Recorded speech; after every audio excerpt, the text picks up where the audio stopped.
Coming to you live from my apartment, it's Rob Has a Podcast, and now here's the guy who is going to have to relax, bro, because I'm ready for some Rodney time. I'm Rob Cesternino, and here he is, the man of the hour. Everybody's very excited for this one-on-one sit-down with Rodney. Yes. Rob, what's going on, brother? Not David, Rodney. Yes, how are you? You better relax, bro. You better relax over there. You better relax, bro. Yeah. You better relax, bro. All right. If you tell me to go get some firewood, you better relax. All right, don't get some firewood. Don't go anywhere. Very excited to talk to Rodney. He's got a lot of stuff going on. We want to talk about Survivor, talk about this big event that he's planning this summer. We're going to hear some impressions. So really, very excited for this, Rodney. Oh, I'm very excited. It's been long awaited, Rob. I mean, we didn't get no Rodney time together, me and you. Yeah, we didn't. Well, we talked after the show was over. We did the exit interview, but it was you were on the line with Sierra, so I had to split my Rodney time with Sierra. But now here we are. It's a Saturday afternoon. We're live. We've got Periscope going, and we are here on the podcast. So we're going to take questions. We got the chat room open. We're going to take your people's Twitter comments, hashtag RHAP, and then on our YouTube channel at robisawebsite.com/YouTube. But how have you been, Rodney? How's the post-Survivor life been? Oh, it's been crazy, you know. I mean, well, I started off, you know, I seen you at the bar. I seen all you guys. Remember we all met up after the finale show. And then right from there, I went straight to Vegas with Joaquin, some of the New York crew, the little bash bromance out in Vegas. And I ended up linking up with the Super Bowl champs, the New England Patriots. I was on VIP out there, popping bottles, having a good time. I've just been living, having a great time. And I'm actually I'm taking my Survivor experience and I'm forming this beautiful event that I can't wait to share with everybody. That's what I'm here for. Okay. All right. So you're planning something this summer. What exactly are you putting together? Okay. So what I'm putting together is the official Natalie Lives On Foundation for my sister. Everybody that's seen the show, you know, they seen what I went through when my father came out, and that was probably the first time I had a moment like that with him. Me and him, we both found my sister dead together. She struggled with depression and addiction, and I know everybody out there can relate to that. So what I'm doing is I'm having an event where I got a very, very special list of survivors for all you. The name of the list of the people I got included that are coming out here to Boston is we have Mike Holloway, we got Carolyn Rivera, Mama C, we got Tyler Fredrickson, Sierra Dawn Thomas, Natalie Anderson, LJ McCannis, Max Dawson, Dan Foley, Second Chance Jeremy Collins, Val Collins, Bryce Johnson, Purple Pants. We got Kelly Remington, Will Sims, Malcolm Freeberg, and So Kim confirmed as of now, and more to come. And what we're doing is we're having 3 events. It's going to be the first annual Rodney Bowl, where you get to bowl with one of your favorite survivors. We got the custom bowling pins too, that you're gonna get autographed with all your favorite survivors too. So you're gonna be able to bowl with your favorite survivors. You're gonna be able to meet and greet, have fun with your survivors. And then we're gonna have a Q&A after party where you get to ask questions to the survivors and then have a ball with everybody. It's gonna be the party of the year. It's gonna be amazing. Well, I think it's really great that you're able to do something and to try to, you know, take something positive out of the passing of your sister, and it's really great that you are putting something together, and it sounds like you have a lot of support. And how can people find out if they want to get down there, how do they do that?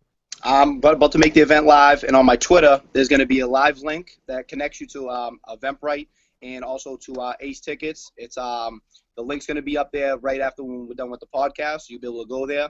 All the ticket, all the VIP packages, everything we have included. I also have discounted hotels if you're going to come from out of state. It's going to be great. So I'd love for you to come out. I know each and every one of you has probably been through the same situation where you lost a loved one or know somebody who struggled with addiction. And to make a change and to bring the Survivor community together, and I have to put this forward. This is not a CBS event. This is not a Survivor event. This is a foundation that I started. So I would like everybody all across the world to come out here and to enjoy this experience with all your favorite survivors. All right. Sounds like it's going to be crazy, and we're going to hear more and more about it as we go along over the summer. So At what point did you decide that you wanted to do something like this? Was this something you were thinking about when you were on the island? Oh well, what happened on the island, which they didn't show, is the love letters and the auction. That was a crazy time with gameplay, and when you see me and Dan, and I'm like, you see what Mike did to you, and that's when I kind of turned everybody against everybody. But at that point in time, I literally got struck in the heart with my love letter. Me and my sister from back home, my other sister Rachel, she wrote me this letter, and it said, it was describing our childhood memories, and then she goes, you have one sister who's here to write this for you, and then you have another angel up in the sky, and if you ever need her. I don't remember the exact words. And I just broke down, and it hit me so to the heart that when my father came out, and I'm like, I finally found at peace with her. I dealt with the demons. I had nightmares of my sister's death. I woke up, and I'd see like her bloody face, because I found her dead. I had to scrub Hmm. the blood of her dead body, and it's something tough that I went through. And the Survivor experience really helped me, and to have all these people come out and all these people support and to enjoy this time with me, and to stand up and say, let's find something better in life. Let's help these people, and let's come together. And I'm truly blessed that I have people from the season. Like, have you seen the Dirty 30? We are so tight, and to have all these other survivors that I reached out to come, this family is nothing like I ever thought, and it's amazing. I'm truly blessed for it. Yeah. Well, I'm really happy for you, and not just for you, but I feel like for your family that this Survivor experience was a real positive, and I felt like it was something that, in talking with your dad, even for a couple of minutes, I got from him just how proud he is of you and this adventure that you went on, and I think it's probably been something that's really good for everybody in your family, right? Oh man, it was so special, everybody. I mean, I came this close to maybe preaching my case for the million, but for my family to come together and for me to put this at rest, where it's, I found my father's a really, like, we're very tough and we're very hard. We don't really show our emotions like that. When I came to the house and I found my sister dead with him, it was the first time in my life I seen him shed tears, and he cried to me for a second, and then he had to stay strong for my mother, who was going nuts, my sister, everybody else in the family, on the street, the cops, the ambulances, everybody was there. So for me to hold him on my shoulders, and then I had to stay strong and not shed a tear and be strong for everybody, for him to actually hold me in his hands, and for me to cry to him on Survivor, and get that closure, and to now start with investing all my time, my energy, everything into this foundation for her, it's truly something really special. I can't even put it into words. Could you tell me about something that I don't know about you is how did you go from your everyday life to being somebody on Survivor? Did you make a tape? Were you recruited? How did you end up getting on the show? That's a funny story. Shout out to Caitlin Moore, Hmm. and shout out to everybody at CBS, Lynn, Jeff, everybody who's involved. But it all started because I was in Boston, and I was actually at an event over there for like the Red Sox, and there happened to be a casting call for The Rock, the wrestler The Rock, for the hero. Hmm. And I thought, I'm like, oh, The Rock's in Boston. I gotta go see The Rock. So whatever ended up happening, The Rock wasn't there, and I'm like, fuck, why ain't The Rock there? But then I ended up seeing Caitlin there, and I said like two words about something, how I take care of my nephew and how a good guy I am, and then I made some like kind of comment, and she's like, I want to call you back and do an interview at the W Hotel. We met up at the hotel. It was supposed to be for an hour. We're there for 3 hours, shooting the breeze, and she's just dying laughing at all the crazy stuff I'm saying, and then she's just like, Rodney, you'd be great for this show, but let me tell you something. I work for CBS and Survivor, and I want you to make a little tape, send it out, and it ended up happening that way. And it just so happened the timing for season 28, that was already wrapped up, so they couldn't get me on that one. So they brought me and my father for season 29. So I got flown out there with my father, met Jeff. We went through the whole process. I couldn't talk because, the process, you can't talk to nobody. I seen Jeremy and Val together. I seen, who else I see from 29? I seen So and her sister together, and they ended up getting pulled. And then I ended up seeing, who else was it? John and Jacqueline. I think I seen them out there too. They all ended up on the show. And then they ended up taking us off and then putting me on 30. So it was kind of a crazy process how it worked out. It's funny that you mentioned Caitlin because I saw her at the after party for Survivor San Juan del Sur, and like I was walking out, and as I said hi to her, and she was like, "Oh, next season you're gonna have to work on getting an impression of this guy Rodney. I'm telling you, Rodney's the guy. He's a character." She knows. Hey, she found Tony Velazquez and myself, so she's pretty damn good. Shout out to Caitlin Moore. Love you, girl. Wow, 2 for 2. Two How for about two. that? She's a stud. She's a stud. MVP. MVP, baby. Tom Brady. You got Tony Velazquez and Tom Brady out here, baby. Yeah. So when somebody comes to you and says, "Okay, well, how about going on Survivor?" At the point where you're going to San Juan del Sur or talking about going to San Juan del Sur with your dad, do you start like doing research about the show before you ultimately are going to be out there? Oh yeah, yeah. I mean, I actually ended up pulling up some YouTube videos and got some clips and watched some seasons. I think I watched some episodes of the Philippines and Heroes vs. Villains, and I watched some clips, but I never really sat down and watched a full season from start to finish. I breezed because I'm like, I got so much product. I want to get a mixture of all these characters and see how every season went and what twists and turns could be. And then kind of when I was out there, I was just adjusting. I'm doing what I do. I'm a people person. You know, I'm a very funny guy. I'm very comical. That's why a lot of people love me. You see the edit and you've seen all the other stuff, but as you've seen, I had Jen dying laughing. I always, even Mike, me and him fighting, we were always laughing, talking about sports. I mean, I can get along with all types of people, like from goths to people who are into reading books, to people who are whatever type of person you are. I can get along with you, and I don't judge nobody. I love everybody. When you see me out there playing Survivor, it's the heat of battle. Like if you see somebody in the NFL or the NBA, if you have a camera on them as they're playing, you're gonna hear a lot of bad shit talk, right? So that's kind of what you've seen on camera with me when you've seen all my craziness and my confessionals. That's me like in the game in game mode. Yeah. So you'd be like one of those people that are like mic'd up on like the NFL film stuff? Oh yeah, mic'd up NFL doing that Ray Lewis doing the Ray Lewis dance and going nuts and stuff. Yeah, that's me. Get down that crazy nutbag. When it goes into game mode, it's ready. And I didn't sleep, man. Out there on Survivor, I did not sleep an hour. It'd be like me, Mike, Mama C would be looking at the fire, and Mike would turn to me and he'd be like this, be like, dude, like, if I don't get any sleep right now, like, it's gonna be over tomorrow. You know how you get the two voices. Now, what was the hard part about the sleeping out there? The bamboo, right? The bamboo, like you'd vision the bamboo being straight. One bamboo piece is like this, one was like this. You'd sleep, and then your arm would be in the bamboo like this. You wake up, you'd be like, I'd have to go by the fire like this to get some heat to like feel my body. It was just like you couldn't sleep on that, and that's why you always see me in the Rodfather chair. I'd be like this. Me and Will, we were always in those chairs. I always tried snatching that chair at night. Everybody would try to sleep in the bamboo. You'd get a couple hours, and then you'd see everybody twisting and turning. I'd lock down right in that chair, and then get as close to the fire as I could because it kind of got cold that night, and that's how I went with that. But then towards the end, me, Haley, Joe, when we got to America, we ended up sleeping in the sand and by the fire, and we found out like sleeping in the sand. So all you survivors going to sleep in the sand and build like a sand pile, and then put your bag on top. That's the best way to do it.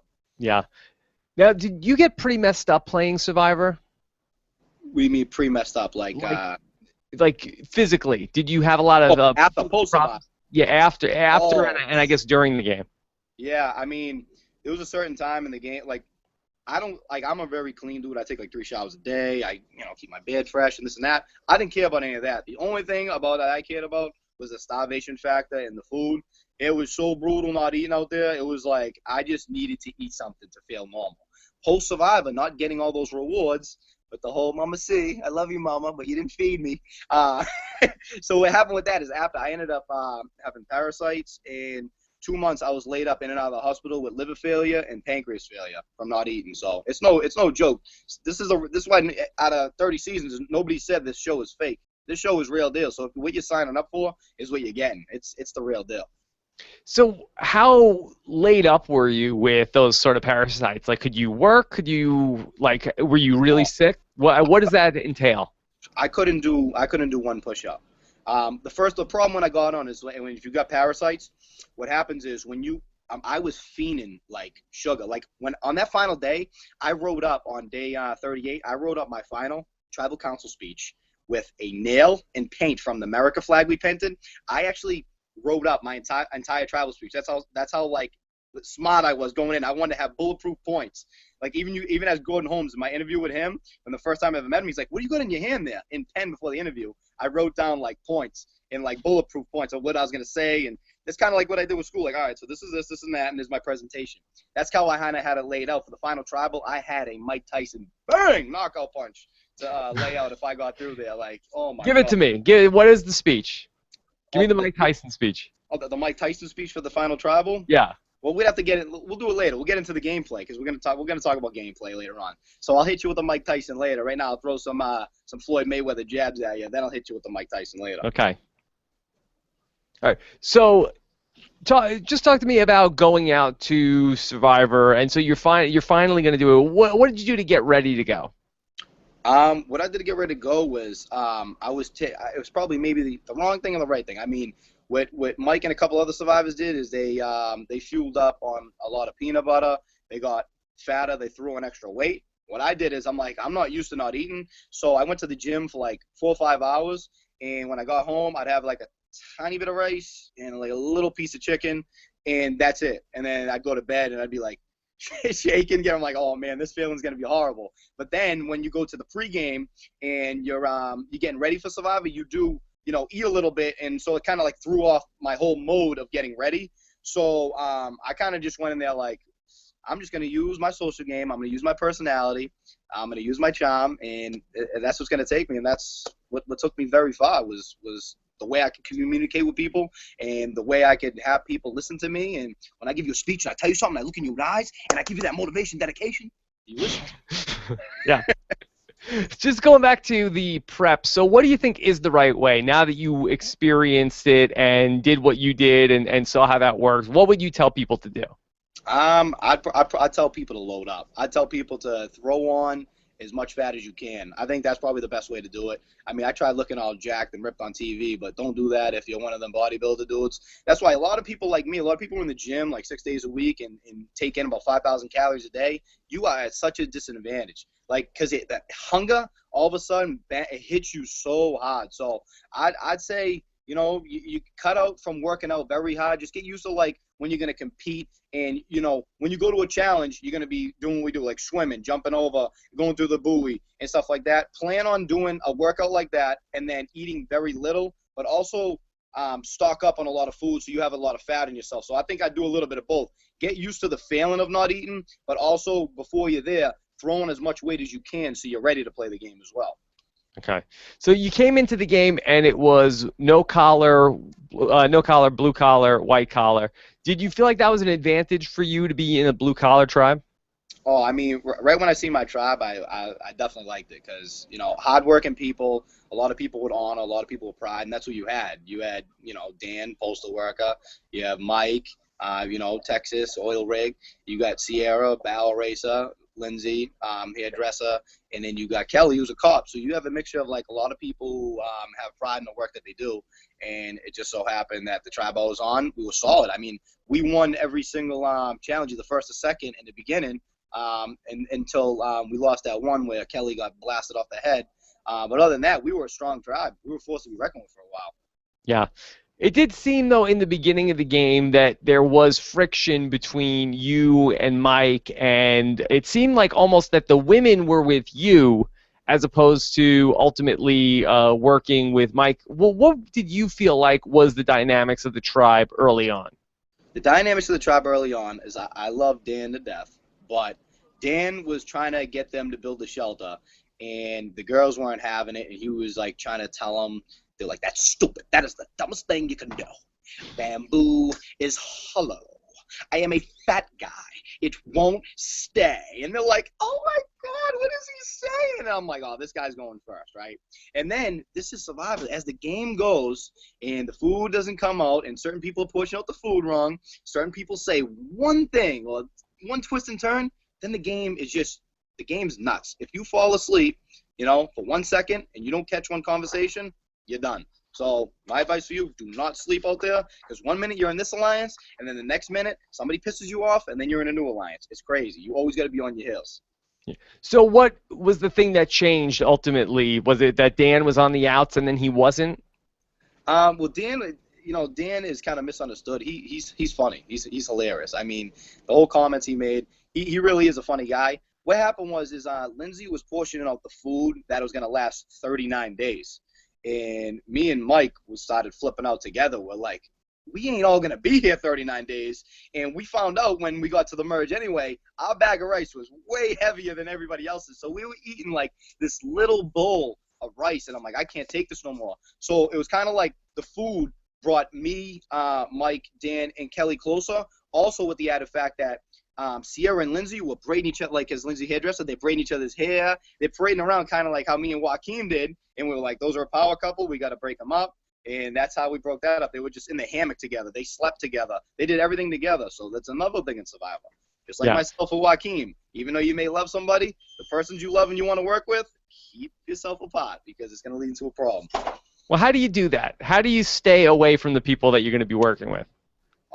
It's such a hard thing. You got to, what happened here? Did I lose you? No, you're good. All right. No, yeah. So what happened? Oh, yeah, on this phone's on 20%. What you got to do is to keep. Is the phone good? Is it connected? You're good. Okay.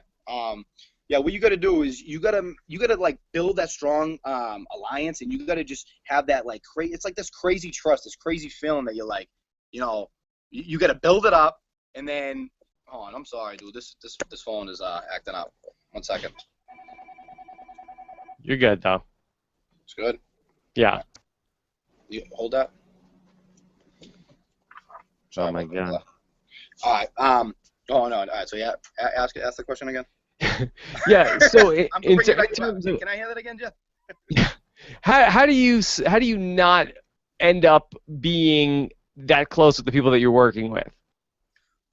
Well, like I said, anything that camp life, like Mike with the firewood, stuff like that, that could blow it up. If somebody pushes out your food, that's your main source of competing and getting through.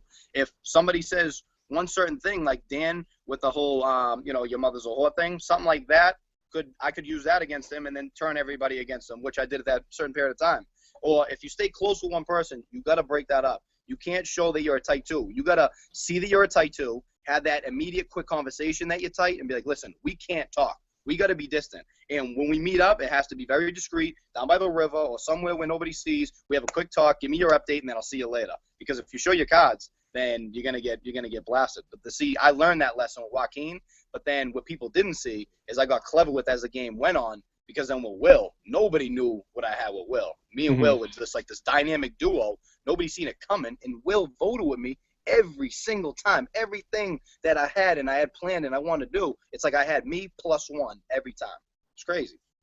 Just going back to that last vote with the blue collar tribe, were you actually in danger at any point there? I know that it seemed like from the episode that Lindsay and Sierra were pushing that you should be the one to get voted out. Did you feel any pressure, or was that just from the edit?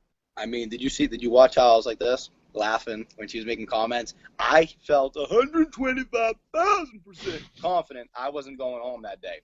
And right when I heard it, and it went to the split, that's when I was like, when they Sierra and Lindsay, that's when I was like, all right, we got a nice solid four going right here. They stuck to the plan, and right then and there, I'm like, all right, I got a nice bond with Kelly. But the problem is I knew that Kelly, Dan, and Mike were definitely a lot tighter, because if my name got brought up and them three came together, obviously it shows that I'm somewhere on the bottom. I'm not like the number one of that group. Yeah. All right, so then after the tribe swap happens, you end up still with Mike and with Dan and with Sierra, but now here comes Joaquin. Now, just talk about how you knew Joaquin was the guy that you really wanted to work with as opposed to the people that you had been with.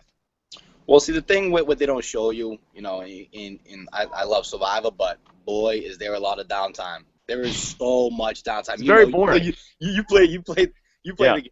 You can strategize as much as you want. Then you're sitting around like, all right, we strategize now. All right, I just made a move with you. Why the hell are you going to walk with that dude who we said that we may be voting out in a couple of days? What are you going to talk about? Because you just told me what we're doing, and then you go walk with them. Immediately when I seen Joaquin, I was like, East Coast, same age, loves the party, can relate to him, and we just hit it off. Everything, Red Sox, Yankees, talking about sports. He loves Tom Brady. I'm Tom Brady. Like, everything, like, just clicked. Everything meshed, and we just talking about after the show what we're going to do. We're going to party, have a good time, and look what we're doing. So it was the perfect match, but we were way too obvious with it, and look what happened. I ended up getting the epic blindside face at Tribal. Yeah. How much have you partied with Joaquin since the show? Oh, New Year's, pop bottles on New Year's, had a ball with him and the NYC crew. After the finale, And I went out there again too. We did another New York thing.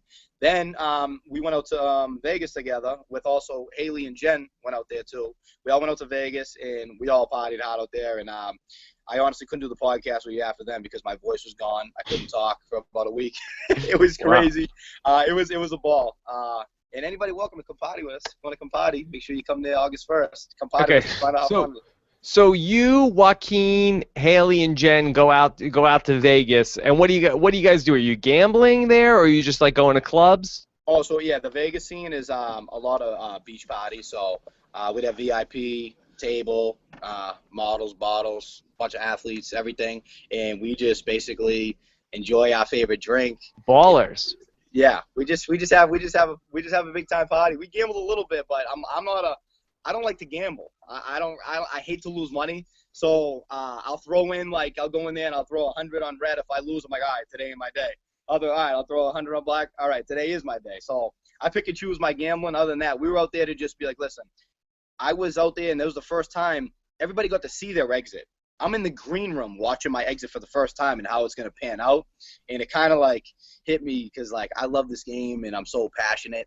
And I was just so close and watching it all unfold and seeing that I didn't get voted out. You guys didn't out with me. I get out fired. And I'm just like, you got to be kidding me. I'm just like, so I'm like, I need to get myself to Vegas and just drink my sorrows away and come back with a fresh blue common collective mind state.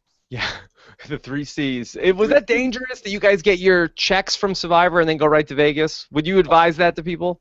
Well, see, everybody on Twitter too, if he ever won the $1 million, that'd be gone in a year. People don't know how smart I am with money, how I got investments going. I didn't spend that much. We were with a team. We were with Joaquin, 10 of his boys from New York, a couple of my buddies from Boston. So every time we threw it on a table, it wasn't that hefty. So it's we didn't blow that much money. We basically just went to a hot place with beautiful women, with great company, and had an unbelievable time together. We really didn't spend too much money. A little dent, but ain't nothing we can't recover from. And do you get recognized from the show, when you're in Vegas? Oh yeah. I was it was a couple funny stories. I mean, what led to it is I had the Patriots hat on, and the New England Patriots were in the upstairs VIP, and I seen Chandler Jones, Aaron Dobson, all the people from the Super Bowl champs. And then also I brought up my girls up there, so they're all dancing with my girls. We're all having a good time. We're all partying together. So it's you got Rodney from Survivor partying with all the New England Patriots, and you see Joaquin. I'm like, oh man, this kid's loving it, having the dream right now. So it was the perfect combination to end Survivor with a hard pill to swallow to be partying with his New England Patriots and Super Bowl champs. So I loved it. It was a great time. What about in Boston? How much do you get recognized? Oh, I mean, it's pretty good now. It's really good. I'd say about a couple times a day. People are like, oh my God, going crazy. I showed up at this event at Harvard University. It was for the Patriots, and I actually seen Chandler Jones again there, the DN, and he ended up coming to me, and we're signing autographs together. People are like, oh, this is right. I was actually signing autographs on a couple of the Patriots. It was kind of crazy. It's crazy how much of a fan base there is with the show. It's absolutely nuts. I love it. I love all the fans. Even if you hate me, you come meet me, and I'll turn you around, and you'll love me because you see an edit. I'm a great dude. I'll take the shirt off the back for you, and we'll have a good time. I don't think I'm better than anybody. Yeah. Well, I do think that was one of the biggest takeaways that I had about you and in the finale was just how liked you were and how charismatic you ended up being, which I felt like the show in some ways edited, I don't want to say that you got a bad edit, but I felt like the show, it made it seem like you were somebody who was on everybody's nerves. And from the way that we watched the show, was oh, well, Mama C is going to beat Mike if she gets to the end. But to the people out there, they were more concerned with that you were going to be somebody who could potentially win in the end, right? Yeah, I mean, well, you seen what happened, right? Jeff asked a question 8 months later, which is kind of ridiculous. I mean, I could say I talked so much garbage or whatever in the edit that it could have got people mad, could have rubbed somebody the wrong way. But we were in the moment, right? Let's take you back to the auction. I legit made this unbelievable speech, and I got everybody turning on Mike, where Mike could have went out at 8th, 7th, 6th. Challenge beast, backs up against the wall. He ended up winning. You got to give him props. One of the best winners is he legit had everybody turn against him, and he comes out on top. But what happened with me is you see in the edit in the final episode, Jen goes, Mike is the best, and if you don't vote for him, you're just bitter and talking all the smack. But then Jen raised her hand. And Haley raises her hand. And you kind of right. Why is Rodney getting all these votes? Because guess what? There's 3 elements to this game. It's outwit, outlast, outplay. And, Mike got the outplay factor, but outwitting and outlasting, I kind of did those things too. So it's kind of, if you want to go back to, what do you respect? I mean, Sandra won twice, and she had an unbelievable, social game. So what do you like better, that, or do you like somebody whose back's against the wall and wins challenges and wins? So me and him had a battle from day 1 to day 38. And how epic would it have been if I got to day my last final tribal, I was coming in there, and I was going to open up, first person to ask me a question, and I was going to be like, dude, and I was going to come with a mic impersonation, getting the jury dying laughing, everybody, and then I had a Dr. Ben impersonation that I do. So I would have got everybody laughing, and that would have broke down my entire list of every gameplay and every bad move that every single one of Will, Mama C, and Mike made. I had all their moves that I wrote. Me and Sierra taught me with a nail how to write. I dip into the paint, and I made this huge list, 2-page list of all the stuff I was going to say. So I was so prepared to come in there with the knockout punch, but I didn't get to say it. That's what I was holding it this whole entire show, watching it. I'm like, I didn't get to say my piece. I didn't get to say what I did. I didn't get to say what moves other people made, and it's a shame. It's a shame. Just go over this one more time. So you had the tribe flag, and then you wrote on the back of it like a crib sheet of notes that you were going to go through? No, so it was a piece of paper from the when you open up the challenge for when you go to Tree Mail and you open up Tree Mail. So you open up the challenge. So I'd use the back of Tree Mail. And what I got, and this is how smart I was. At the first time, they knew how hungry I was. So me, Sierra, Mike, we play a little game, and the game was called Name All Your Favorite Foods That You Love. So I was naming off all my foods, writing it down so they wouldn't be suspicious of what I was doing. So then I was writing down, I need to go back home to this place called Cane's Donuts. I need to get the donut here. And Sierra's like, oh, my God, that sounds good. Let me get this recipe. And then I was telling this person, get this recipe. Let's get that, and we're all sharing recipes. So then now I got my alone time to write down all these thoughts. They think I'm writing about food because I'm obsessed with food. But really, I was writing my final tribal speech that I didn't get to say. I'm like, I want to take that paper and just rip it, throw it through my sweatshirt in the fire. I was so aggravated I didn't get to say my final piece. All right, so after you guys have the tribe swap and there's the plan to throw the challenge, are you in on that plan to throw the challenge and ultimately get out Joe, which then ultimately got switched to Joaquin? Well, yeah, that was my idea. You seen it in the edit. I came to Mike, and at first he goes, Rodney, you got this brilliant plan. I'm like, that was my plan. I'm like, coming in, I'm like, dude, what if we're blue collar strong, right?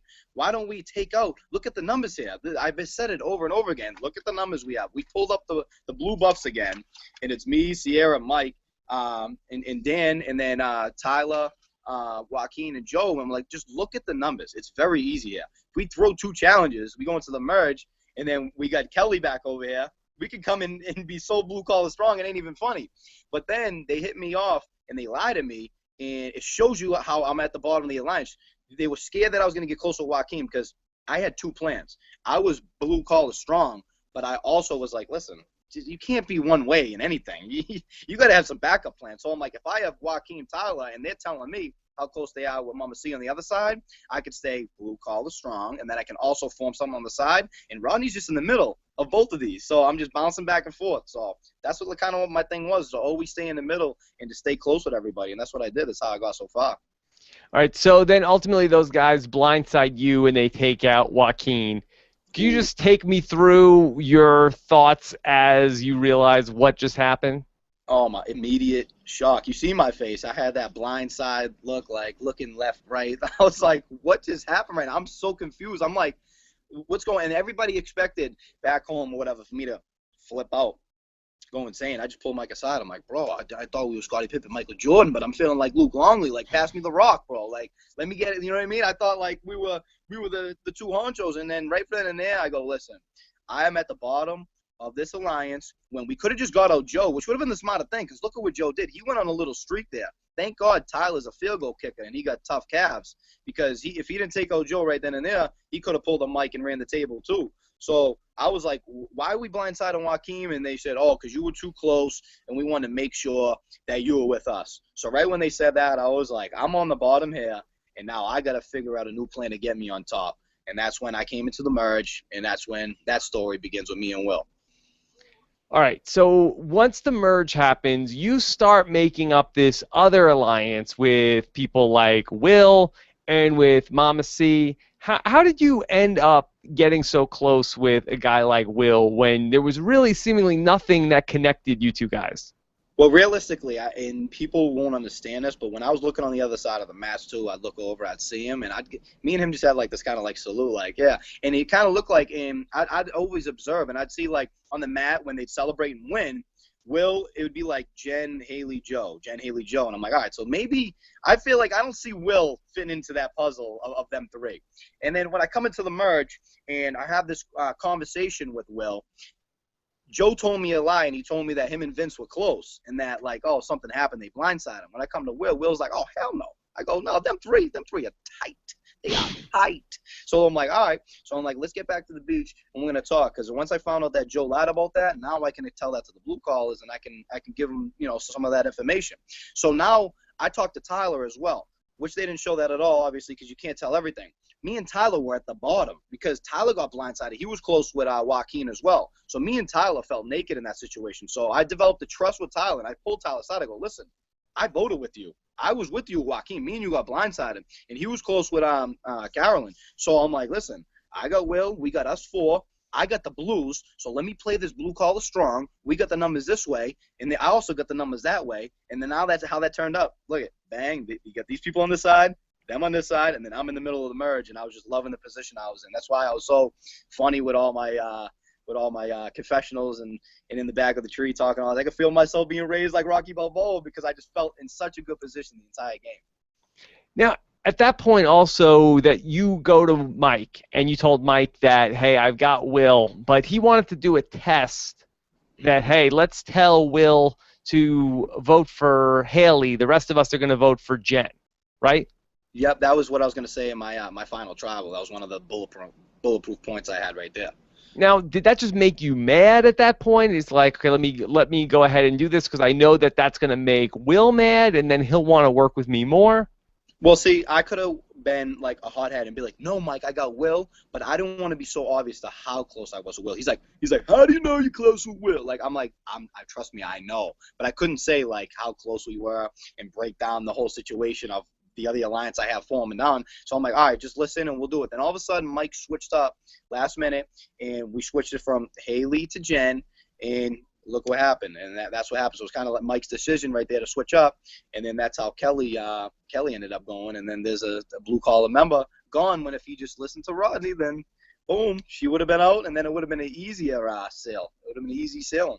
The thing that I always thought was interesting about that alliance that you made up, we didn't end up seeing Tyler at that point in the episodes in the alliance. Was he in it? Because it was Kelly was the fourth person with you and Mama C and Will.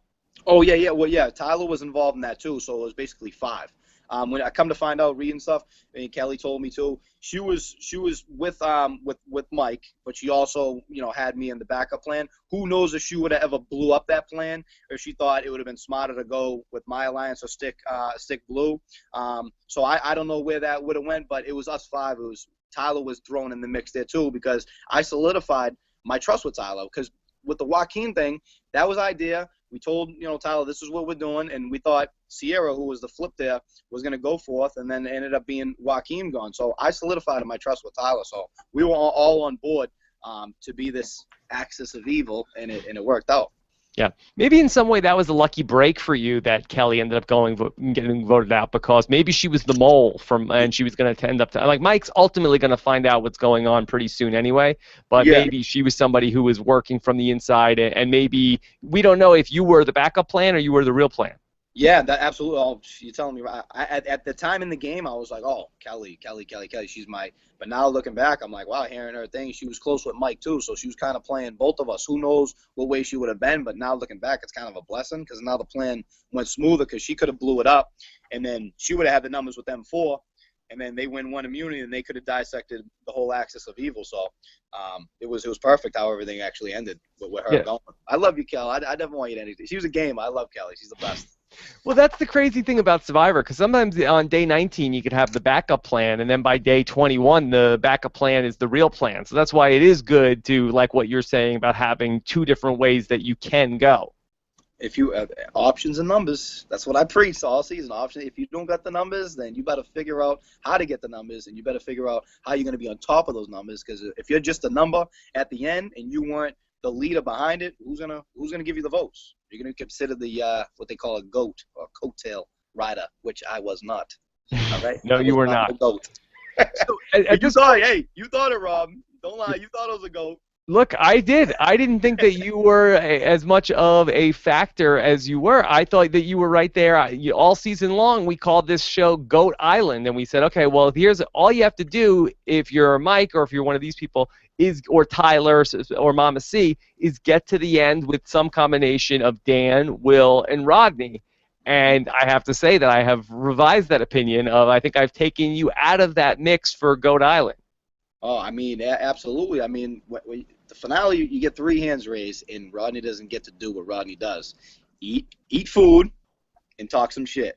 And those are the two things I was gonna do: eat food and talk that shit. And I didn't get to do that, and that's what kills me. That's what forever after 30, I'm like, I don't get to do the two things I love to do, and it just fire, Rob. Happened what 4 or 5 times in the history, like. Just vote me out. Just vote me out. You know, like LeBron last week. I would rather not even be in this situation. Just vote me out. You know, Jesus. I thought you were Luke Longley. Oh, I felt like Luke Longley, but once I got to the merge, you know, back on my Michael Jordan, Scottie Pippen shit, me and Will. Yeah. Little Bash Bro part 2. Actually, no, Best Buds. Oh yeah, I was like hallucinating with Best Buds, man. I was gone by day 35. Or whatever, day 32, when I wasn't eating, I was gone. I was in the mindset of making moves, but when it came to challenges, like, you're like, all right, Survivors, are you ready? Oh, adrenaline kicks and go, and it was just insane. Nuts.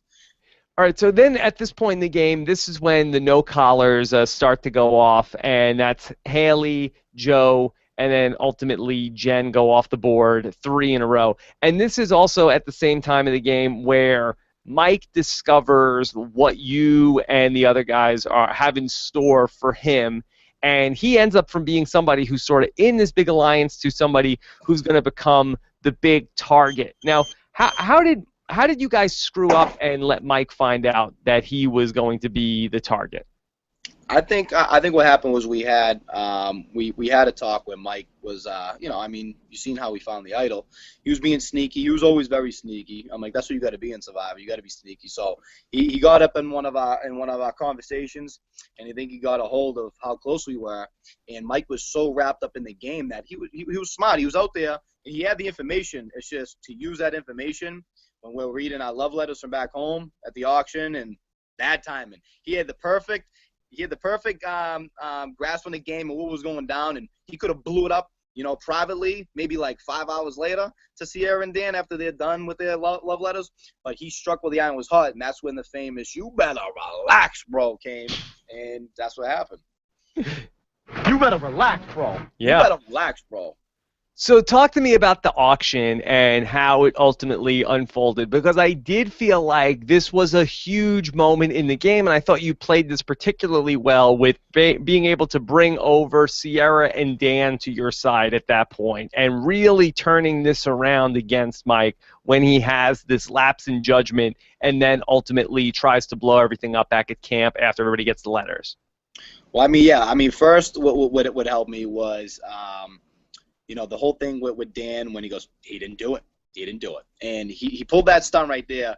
He showed that there was no trust, and he didn't really care about his love letters. He didn't put the game on pause for a second to read those love letters. Would have been a smart move. You could argue absolutely would have been. But like I said, Survivor, it's a social game. So if you make that one mistake, you ruffled everybody's feathers, because everybody in this cast is very close with their family. So did I feel to the heart with the love letters? Oh, it hit me to the heart. I was shedding tears. Did I use that to my advantage? Oh, I was holding Mama C. I was holding Sierra. I was holding Dan. And that's when I made that speech that you've seen on the episode to Dan, like, now it's time. Mike's got to go. Mike's got to go. I planted everybody's head. He's got to go. He's enemy number one. Look what he did with those love letters. You guys wouldn't have got those if it wasn't for him. Imagine if he went through with that. So I took that whole situation and I flipped it on him. And it ended up working very, very good. It's just Mike, that boy, that Texan, he knows how to win challenges. I'll tell you that. Well, the other big thing that happens at the auction then is the chain of events that starts off the whole Will and Shireen thing. Now, are you there during that moment? I was like, I was up and down. I seen, I walked all the way down with Will, and he pointed out and showed me and dug up the Treasure stuff chest, away yeah. out the treasure chest or whatever it was. And he showed me. I'm like, there's no way there could have been more stuff. So this poor guy who at the auction, that's like the funnest part of Survivor. Like everybody couldn't wait for that. That's like one of the prize moments. And he all of a sudden he opens up his thing thinking he's getting something. He gets sent home. So he gets sent home. And being a Survivor player, I would be if I got sent home and they said this is the last of the food that will last you for the rest of the game. You bet your ass I ain't telling nobody about that. Will did the honest thing and told everybody and shared all those snacks, and they were gone in about an hour. And it was a mixture of not just Shireen, but it was Mike and Jen because they were a part of their alliance who were searching. But it just Shireen got more of the attack because it could have been the wrong vocal thing. Will came to me and told me that she called him fat or fat ass, and they've been bickering back and forth, making comments to each other. So it was one of those things that I guess was kind of bound to happen because there was a lot of back and forth going on between them two. What's your relationship like with Shireen, both inside the game and outside the game? I feel like that, you guys were both really big characters on the season, but I feel like there's not a ton of moments where you guys, were either interacting. I remember with the salami, you were annoyed with her, but outside of that, I can't really think of too many moments. Shireen outside of the game is awesome. Inside of the game, I had my game plan, which was, I was riding with the Blues and I was riding with my new alliance. So she was pointless to me in the game. Is she a pointless person? Absolutely not. Shireen is a really great person.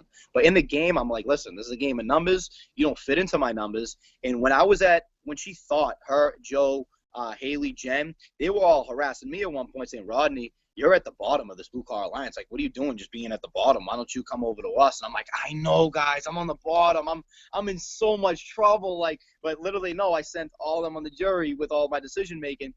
They thought I was at the bottom. So when I got on top, it was like, listen, there's really nothing for me to talk to you about or strategize about. You're eventually going to go home. I got the numbers. I got the people who are going to send you home. And that's what ended up happening. I mean, when I said Mike's running the ship, to Will, I go, we'll let him run the ship. But then once we run the ship, we're going to get out Joe, Jen, Shreen, and the exact order of how I said it was going to happen ended up playing out. So it worked out perfectly where I had my people, I had my alliances, so there's no point for me to even get into it with anybody else.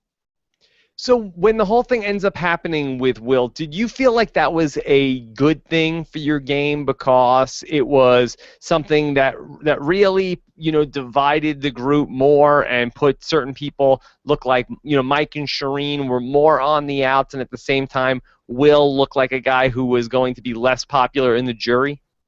Well, yeah, I mean, Will was my solid vote, and I didn't have that attention of him blowing up on Shireen. So it was like I had Mama C who pulled Will aside, and they came out and said, listen, you went a little too overboard. He got over emotional and maybe went a little too hard on her as well.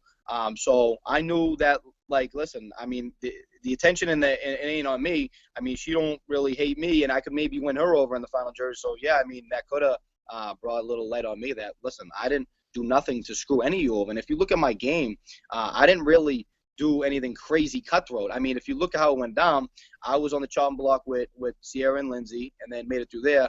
And then when it got to Joaquin, they blindsided me and they screwed me over. So that's when I had to come on top. I never really, hit anybody off the side of the head unless I needed to get on top. So I had to do what I had to do to get on top. So my game kind of really wasn't cutthroat. It was just smart with the numbers, and it was riding and making sure I was going to be the leader of this new alliance and not be in the bottom of another. So one of the things that was probably very difficult to deal with was that you guys are trying to get Mike out, you're trying to get Shireen out, but Mike not only has the necklace all the time, he also has the hidden immunity idol. And there's this point at the final 8 where Mike is going to potentially give the hidden immunity idol to Shireen at that tribal council. What's going through your head as Mike is standing there and taking out the immunity necklace? Did you feel like he was definitely bluffing? Were you really scared during that moment? At that moment, I'm like, oh man, this could get crazy. If he does that, he could pull some rustle on some people. But I feel like he obviously made the right move, and I know Mike. I love you, Mike, but he's for himself. He ain't gonna give that damn thing up. He's not gonna risk $1 million giving it to somebody else. So it was a good bluff. It was a good acting job, but just like with the fake idol, I didn't think it was gonna happen. But when I raised my thing, I was like, I have no idea what's gonna happen because you don't. This game, when you think one thing's gonna happen, the next thing you end up like me with the Joaquin blindside. So you can never feel safe, and you can never sleep or turn your head because that's when you're packing. That's when you're gone.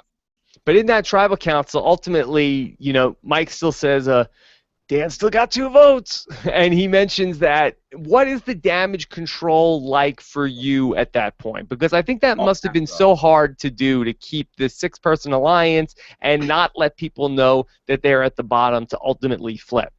Oh, yeah. Well, when that happened, it's like I directed so much of the hate towards Mike that even when we got back, I brought everybody together, and you see Mike, like, look at them. They're all still together. And I'd bring them together, and I'd come up with this speech. I'm like, no matter what, Mike, you look at what he did to us again tonight. He tried breaking us apart. I know you guys got all confused, but let's get back together. I'm like, we got one mission and one mission only. So we kept on staying strong. No matter what, it's just something about that alliance. It just couldn't be broken. We were like, we're riding with this. We made a commitment to this, and let's do this till we get Mike out, and then let's battle. So it was kind of like we were set on getting Mike out, and nobody and anybody would even dare about flipping, because Mike kind of lost his mind a little bit. The auction played a huge toll on his game, and it was leading up to that. And when Sierra would mention like, oh, Mike's starting to talk to me like really crazy and this and that, and this game, it's real deal. When you're not eating, me and Mike complain about food all the time. When you're not eating, it's like the Snickers commercial with Joe Pesci. You ain't you when you're hungry. Like, it's real deal. We've talked about so much the Tyler and Mama C dynamic. In your mind, who was the bigger threat to you to win the game, Tyler or Mama C? I can't really even. What are you more worried about? I wasn't. To be perfectly honest with you, like I couldn't wait to get the final tribal. I wasn't worried about anybody.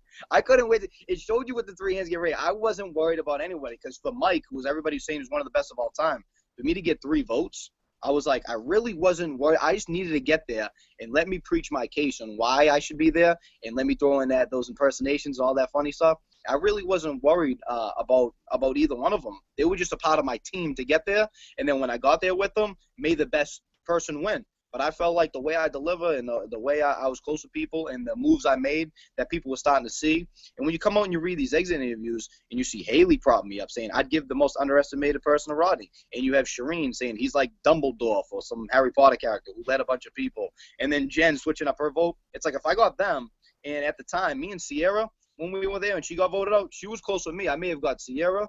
And if for some reason votes got switched up and say if Will got in there, I would have had Will. And then who knows, Tyler, I made that, it's after the show, everybody's hanging out and it's different. When the show's live and you're in that emotion, you never know how it's going to pan out. So it was one of them things where, like I said, for the rest of my life, I survived at 30, best experience of my life. But I wish I got to get to that last day and see what happens, man. Could you talk about the reward stuff where, there's all these different times where you want the reward and you run, and I understand you have the parasites and stuff like that that's really making you really crave these foods, probably more so than other people. But did you feel like that was negatively impacting your game, the sort of asking everybody over and over and over again, will you let me go on the reward? Will you take me on the reward? Were you worried about any sort of blowback from that? Well, all right. So what happened with that was it was my birthday, and me and Mama C were like your damn birthday. My goddamn birthday. My damn birthday. These scumbags. So what happened with that was me and Mama C were like this. We were so close. Like that alliance. Like me, Mama C, and Will. Like and I called it. I said involving Kelly. I'm like, we're going to the end. And it ended up being me, Mama C, and Will to the end. We were so close. And she's Mama. We will cuddle in the hammock, and she's like, for your birthday, I'm giving you this reward. So she gave me that promise. So it's like a little kid on Christmas when you say, hey, Johnny, underneath that tree is going to be your favorite truck. And then you go to that tree, and then all of a sudden the truck ain't there. And it's like, like Sierra and Mike and everybody came as like, Rodney, I'm not giving you the reward. That's it. So for her to be, me and her were like so close, like best friends back home, mama, son type of thing, and for her to look at me and then do it again, and then she promised me the next time, she goes, Rodney, I know I did that to you, but next time I promise I got you this time, and gave me the promise, and then did it again. I was like, oh my God, the toy truck was on the Christmas tree twice. So yeah, honestly, it was kind of funny. We didn't really negatively have any impact on it. Everybody was starving, but I just got the axe. I'm like, oh, consistent. I'm like, I'm starving, bro, dude. I need to eat some carbs, kid. I'm freaking dying over here. So everybody would actually got some laughter because of the way I talk, I guess. So it wasn't really negative impact. And then also the move where they got me going crazy, saying that whole the whole scheme with Mike to pretend like I quit and I'm done. I'm like, why don't we? It would have took 3 days for us to play that up, but why sit there like we're not going to make a move? Because look what ended up at. Tyler ended up went home. I'm like, if we play this acting job and maybe really act it, maybe Mike would fall for it, maybe not. But why not go out swinging rather than sitting back knowing what's going to happen? And that's when it happened. Tyler ended up going home. I just wanted us to just, hey, act this up, put your dinero on, see what we can do. But I guess for 3 days of acting, it would have just been tough around camp. So you were upset that everybody else just kind of half-assed it. They didn't really give it its full. They weren't all in on the plan. They weren't all in on the plan. Like at nighttime, we did it for a little bit, and that's when Mike was like, all right, they go home. They just go home. But I'm like, if I kept on implanting it in their head, and then Mama C told him aside, like, listen, Rodney's doing this. Let's just vote him out. And they all maybe said that to him, and he had the idol in his pocket. Maybe he would have. Maybe he wouldn't. But like I said, let's go out swinging, and they just shut it down and just thought I was crazy, flipping out because it was my birthday, and I didn't get the reward. I was actually trying to come up with some type of game plan because I was always scheming for something, but it just so happened nobody wanted to ride with it because that happened on like day. It was like 3 days before we'd go to tribal, so there was a lot of downtime in between. So we'd have to act for 3 days, and I'd have to act crazy for 3 days. And we're like, all right, let's just cut the shit. Let's not even go that route. My birthday, you know what I mean? It's my damn birthday. Damn birthday, and yet you do dishes. Oh, it's been my birthday every day after Survivor now too. It's like every day it's my damn birthday. I love it. And then my real birthday's coming up in September. September 2nd's my real birthday, so you guys want to know, September 2nd. But you guys were playing that close to the start of the next season, right? Wow. Oh yeah, absolutely. I mean, we were all shocked too. Like, I'm looking at the next episode because we all get excited for the next episode. I'm looking to see like who's gonna be in it, what's the storyline. It's like it's Rodney's birthday. We're like, it wasn't even that big of a deal out there. They made it a huge episode. I'm like, this is hilarious. This is great comedy. All right, so at this point in the game, you're down to where Tyler is going to end up going home, and then he ultimately is going to be blindsided by Carolyn. For you, the fact that Carolyn turned on Tyler there, how big of a surprise was that for you? That was, I mean, it was smart. I mean, look where it got her. I mean, it could have went the other way around, but she played. That was when she played her idol too, right? That was when Mike played his idol, and then nullified. Mike played his idol. Yeah, nullified your 4 votes with you and Dan and Tyler and Will, and then Mike, Carol, and Sierra voted out Tyler. Oh, okay. Yeah. No, I mean, everybody perceived Tyler as a threat. You know, and they want to attack him. So, Mama C knew that he had information about her idol, and Tyler didn't share that with anybody. And I'm like, coming out of the game, I'm like, I was the first one that was close with you out of any of these new people. So when Tyler went to Mike, when Joe friggin' deep throated that friggin' idol thing there on the reward. Yes, the straw. Yeah, when he got the clue. So when he got that clue from Joe, and then Mike caught him, why wouldn't you just lie to him and not tell him anything? But he gave him, the clue, and Mike went on a rampage and ended up finding the idol. So you give somebody who's not an alliance, so you don't even have to talk to, the clue of the idol, and then you know that Mama C had the idol from day one, and she shared it with you, and you didn't share with me or Will that information. It was kind of like, if you had that information, we could have maybe plotted and schemed and did something differently. Instead of there, we went in with naked information. He ended up going home. It was kind of a shame. Yeah. And so you feel like Tyler really ended up, it was his own fault what ended up happening to him? I felt like if he shared that information, because I proved my trust with him with the Joaquin, if he shared the information with me that she had an idol, maybe she would have went out a lot sooner. We would have hit her with a blindside maybe at 9-10, and I wouldn't have been that close, because knowing that she had an idol, that's get out of jail free card. That's what got Mike the $1 million, because Mama C beat him, and that would have wiped out his, and he would have just been gone. But because he found that idol, kept Mike in the game, and then later on it ended up, she had the idol, and it saved her from the game. So that's what got Carolyn to the end, and it was crazy. Those idols, man, get out of jail free cards. You gotta love them. All right, so then going back to that point in the game, after we have where Tyler is going to go out of the game, Who's your final three? I'm pretty sure I asked you this in the exit interview, but remind me, who were you trying to get to the end with? Or are you saying that you just didn't care? You felt like you could beat anybody?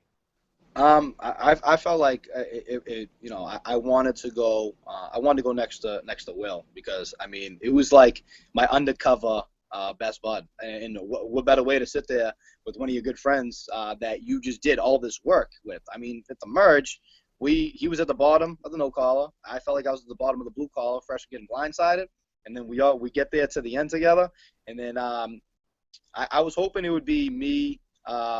Mama C, Sierra, or Will, one of those mixture of them, and then Mike would have been gone.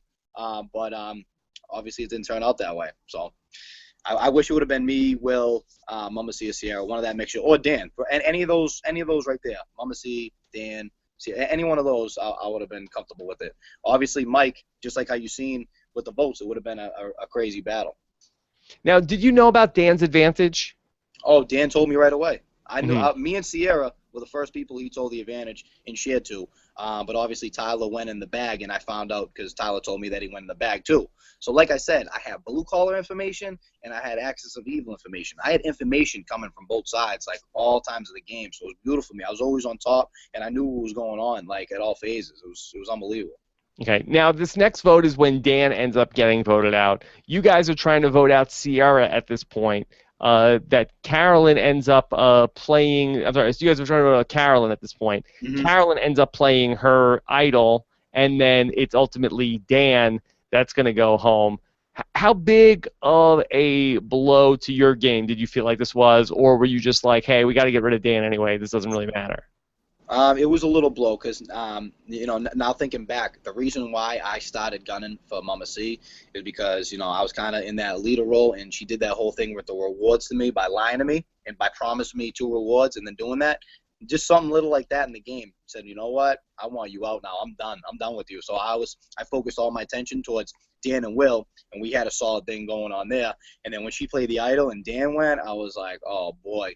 But I knew I was still close with Sierra. Sierra was pretty much done with Mike at that point. And then I feel like we couldn't get close. But then when Mike wins, the final immunity at 5, that's when that whole panel thing happened there. So we can get into that once you ask the next question, because that's a whole different thing. Well, I was going to ask about Sierra here because she was the person of this cast that I probably had the hardest time getting a read on this season because she was pretty invisible in the edit. It seemed like she was there. It seemed like her plan was kind of like, well, I think that there's a lot of goats that are out there. If I can get to the end with a Dan and whoever else, I feel like I have a good argument to make. And a Rodney.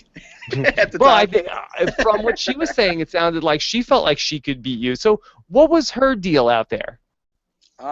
Sierra's a sweetheart, and like I said, socially, that's what can take you and maybe win. And if she came in there with a killer final travel speech, explaining how I didn't really screw nobody over, I stayed true to certain alliances and came with a speech, and yeah, maybe she would have had a shot at winning. She played a strong, she did a lot of things around camp. Which you've seen, obviously, they got into the fight early in the blue-collar camp. She was pretty damn good in challenges. She almost beat Mike towards the end there with that. It was just seconds away from me holding on to that thing and Mike with the water, and then from Sierra with the balls, we almost had him out. So she was pretty decent at challenges, too. So she could have had a good argument for winning. But it just, I guess they want crazy bastards like me and Mike with the impersonations and all that other stuff to shadow the edit more. Yeah. All right, well, so now we get to the final 5, and this is the finale, and, in the episode it was like, well, I can't believe Carolyn's still working with these guys because she was still, like, you guys tried to vote her out, but she played the idol. How much damage control did you have to do with Mama C at that point? I mean, right after that thing happened with Dan, I go, listen, I don't no idea what happened. Dan told me his advantage was that he was safe. I lied about his advantage and said it was an extra vote. I said that he told me he had an idol. I told him like it was the special advantage, and whether she believed it or not, it didn't matter. Her name got written down by all of us. So besides Mike, so in her mindset, it was like, why would I cross bridges with them and act crazy when I still got the numbers here. And then if Mike wins, I can go over there and make decisions with him. So it was definitely smart on Mama C's point to to not flip out on us, be like, it's okay, guys, it's okay. Now we're back at 4 and we can map out, make some moves. But in reality, she had a little thing going with us by not flipping out, but she also has Mike because they started their little thing that they had going on. And then Mike is going to win the immunity at the final 5. And so I'm still amazed that you didn't get voted out here at the final 5. What did you have to do to get Mike on your side when he really could go with you and Will or go with Sierra and Mama C? And from everything that you're saying, like, it seems like it would be a mistake to leave you in the game, right? Absolutely. I mean, it showed it. We'll get to the final of why he didn't take me, but what happened was his argument was that Sierra's good at puzzles. So anytime you get into these end challenges, when you got to mix everybody, it can't be holding on to something with us 5 because typically, obviously, somebody may be have an advantage. So at this point in the game, it's like she's good at puzzles and she's proven that she's good at puzzles. Let me get out the puzzle maker, and it was my strategy, I guess, by him because in the final one where we're running up and down with me, Will, him, Mama C, there was that puzzle at the end, and maybe she could have beat him out, and he could have been gone there. So that was his argument for not cutting me out then and there. And what was I was happy, but I had Will on my side, and I would have had Sierra, but she went right when she got back to camp. She went straight to Mike. So it was me, Mama C, and Will. And if you see how the vote went, it went straight for Sierra. It wasn't like a close.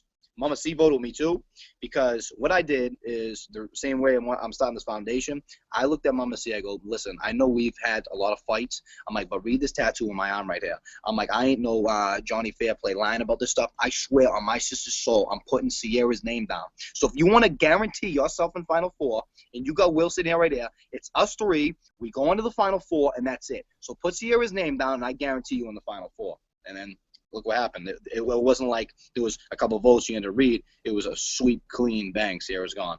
Boom. All right.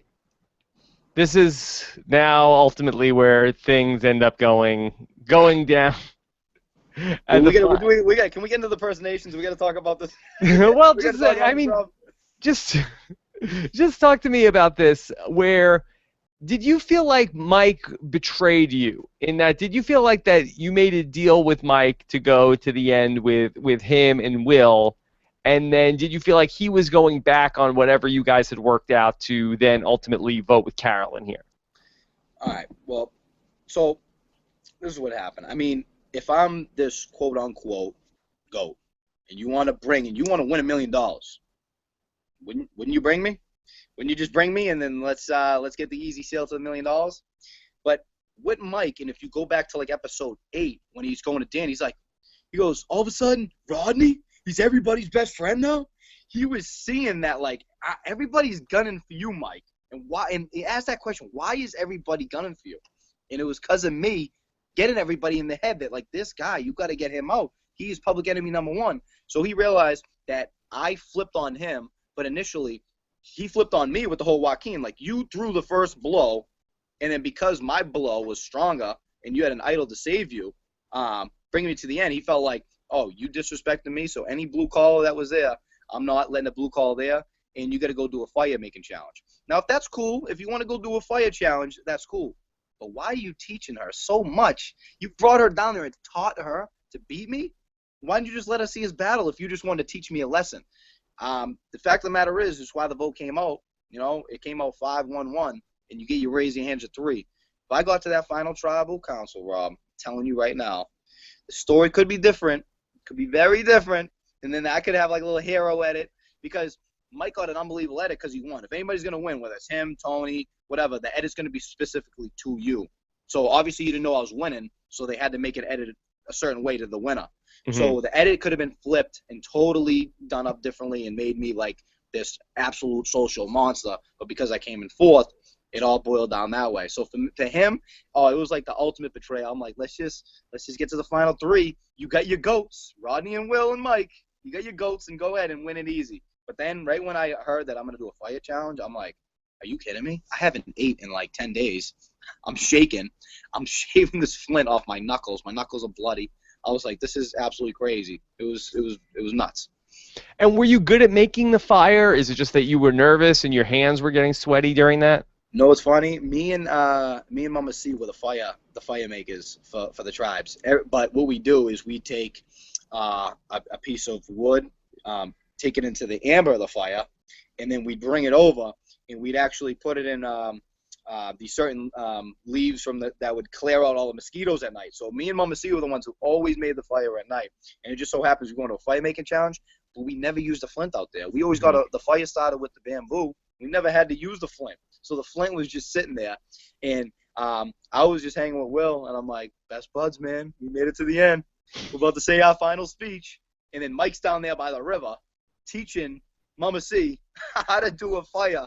I'm like, this bastard, man. What a, yeah. Because you were really mad at him in the episode, and Jeff showed what you were saying about Mike right after. Is that why you were so mad at Mike? Because he was teaching Carolyn how to make the fire? Oh, because he was teaching her. He didn't. He lied. He obviously played the survivor game and lied, and because he said, "Oh, it's gonna be us boys.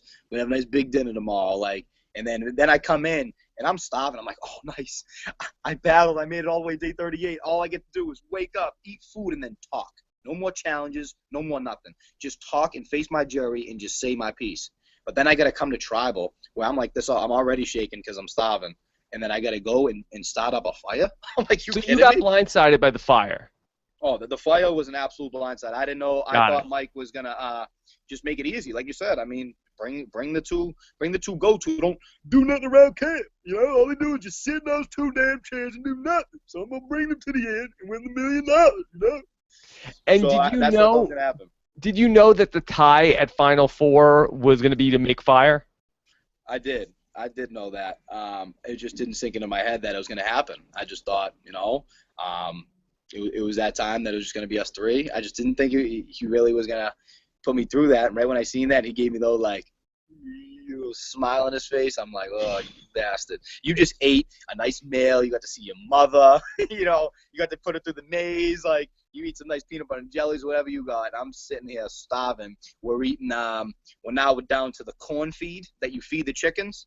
Yeah. We're boiling that up like mashed corn feed. That's all we had. That's all. I'm like, and then I get voted out right then and there. I took my sweater, threw it in the fire, and I let out the just like in any other sport, if you hear behind the scenes, the trash talk. I mean, I brought because I always played sports my whole life. I brought sports trash talk to Survivor. It's just people heard it and took all the trash talk I took so serious and literally that this piece of shit, this pig, this and that. But really, I was just in the heat of battle, and I was battling. And, it was funny that some of the stuff I was saying, some of the stuff was maybe kind of a little too crazy. But like you said, you don't know it until you're out there and you're a hardcore gamer. And that's why I'm very competitive, and that's where the competitive nature came out. Okay. Go to the final tribal council. You vote for Will. Now, Come on, Rodney. We've talked about Mike's game. We talked about what a great job he did. That's got to be sour grapes, right? It's either sour grapes or you're hooking up your buddy, but it can't possibly be that Will was better than Mike, right? I was hooking up my buddy. Yeah. I was hooking up my buddy, and literally I was like, listen, the reason why I got here, and people are gonna finally notice this once everybody comes out and like Jen Haley, everybody tells you what really went down, but our move at the merge was so huge. Like, whether you call Will a GOAT, whatever, if he doesn't come my way and then we take out the no-callers in that alliance, then the game goes totally different. So I needed him to be a part of the piece of my puzzle. He was a part of the piece of my puzzle, and I got along with him. I mean, I love the guy. He's a great guy. Besides that whole blow-up where he caught himself at a really bad moment, Will is a really great guy. And at that point in time in the game, I was like, listen, he may get all the votes anyway, but he ain't getting my vote. I love you now, Mike. I love you, brother. But guess what? I'm not voting for you. Yeah. Now, were you upset about the reunion? They did make a big deal, and they gave you the birthday cake. Everybody sang "Happy Birthday." But I know that some people in the season 30 cast were upset about a couple different things from the reunion. Did you have any problems with the way the reunion show went down? Yeah, I mean, well, usually if you look back at the other reunions, they didn't have a second chance thing. This is kind of a new thing they did. So that was like 18 minutes at the end where they had to plug that into the whole deal. So now you got that going on that they had to put at the end. But also I'm like, listen, Mike, I mean, give give him a little more limelight. Talk about his game plan. Talk about me and his battle for 38 days. Because if you heard, Mike will tell you that we had this epic battle. Like, we fought with firewood. We fought with strategy. We were the two people up at night, like, talking. Even though we were beefing, we were always talking at night, like, just, about stuff unrelated to survival. We were in this consistent battle, off and on, friends, enemies, friend, enemy. Why not talk about the highlights and the gameplay and the crazy cutthroat moves? Because this was a season full of gamers. Like, it really was. It was full of people who were really out there to win, and it just got shadowed by a lot of other stupid comments, and the whole Dan thing was just absolutely ridiculous. I mean, just focus on who's right here in the final game. We just watched this final episode with us, final 5. Talk about what just went down with that. Let's not talk about stupid comments, Mm-hmm. All right. Well, we're not going to talk about stupid comments. Let's talk about good comments, and I want to start to bring in some of the questions that we've been getting for you. Perfect. Okay. Let's do it. All right, I want to bring in some questions. Of course, these come to us via social media, hashtag RHAP on Twitter, and then also on our YouTube channel at robbinswebsite.com/YouTube. Okay, let me start this off with, this is from the B-Ball Enthusiast. Ask Rodney what kind of shoes and tank he wore at the final Tribal Council. Whoa. Wow, huh? I go, all right. Well, I'm probably going to go down as the first survivor of all time to ever wear Air Jordans. It actually affected me on one of the pole challenge. I should have went there with bare feet with Joe. I was wearing Nike Air Jordans, the Jordan 1s, and the tank top I had on was the BOSTON Boston tank, which I have available. I actually got the hat on too right now in a bunch of colors at bostonrod.spreadshirt.com. So I'm going to leak that. If you want to get any of my original BOSTON shirt, you'll be able to get that on that website. You'll be able to rock the same shirt as Boston Rod wore, Whoa. Okay. So bostonrod.spreadshirt.com. I'll have the link available if you guys want to buy that Boston shirt. Okay. This is from Spicy Wasabi, wants to know, how did it feel to get a shout-out on the Conan O'Brien show? Now, have you seen this clip? Now, who's that? That's Nick Kroll, right? Yeah, that's Nick talking Kroll. about you? It's hilarious, yeah. I mean, all of a sudden, my cousin calls me. He's like, dude, you're on Conan O'Brien, and Nick Kroll's talking about him. I'm like, what are you talking about? So That you're Bobby Bottle Service? Yeah, Bobby. You call me Bobby Bottle Service because, Bobby Bottle Service loves his mother. So they had this whole big spiel on Conan, and they're like, this is a real human being. He's like, yeah, I stole a clip from somebody else's show. And I said, you never seen me before, but going back to where I'm from, the number one person, number one life is my mother. I don't got a girlfriend. And I was like, I just ended up on Conan O'Brien because of Survivor. I'm like, this is crazy. Yeah. Have you reached out to Nick Kroll at all since then? Oh, we went back and forth on Twitter. On 98.5 The Sports Hub, it's a really popular radio station back home. I'm like buzzing hard with them, Toucher and Rich, and Scott Zolak, all the people over there, all the sports. I'm like involved in the Boston sports scene now. Yeah. We're gonna do some events together, and they always Boston's a big sports city. Like, so it's like Sure. There's not a lot of Survivor coverage, So for them, every single episode, they did a breakdown of my stuff. Like, this Rodney kid's still here. He's moving pianos. He's moving jacuzzis. Like, they take all my my pregame funny clips I said, the 4-minute long about moving all the stupid stuff, all the clips, they broke it down. And every week, every Thursday after the show, they break down, like, my gameplay. It was hilarious. And Nick Kroll happened to be on one of those. And he's like, you got to love that kid, Rodney. He's embraced it, loved it. And we had a good time. It was funny. Now, they sent you to go to the Entourage premiere in Boston also? Yeah, I was their correspondent, and I got to see Entourage. How was that? With the Dolphin. Oh, it was hilarious. I got to bring some of my a couple of my buddies with me. It was awesome. It was actually a fight broke out like right behind us. All of a sudden, we hear a whack. Somebody whack somebody up the side of the head. I was with one of my buddies, Jared Carabas. He works for Boston Barstool Sports. I don't know if you heard of that. Yes. Yeah, it's big time.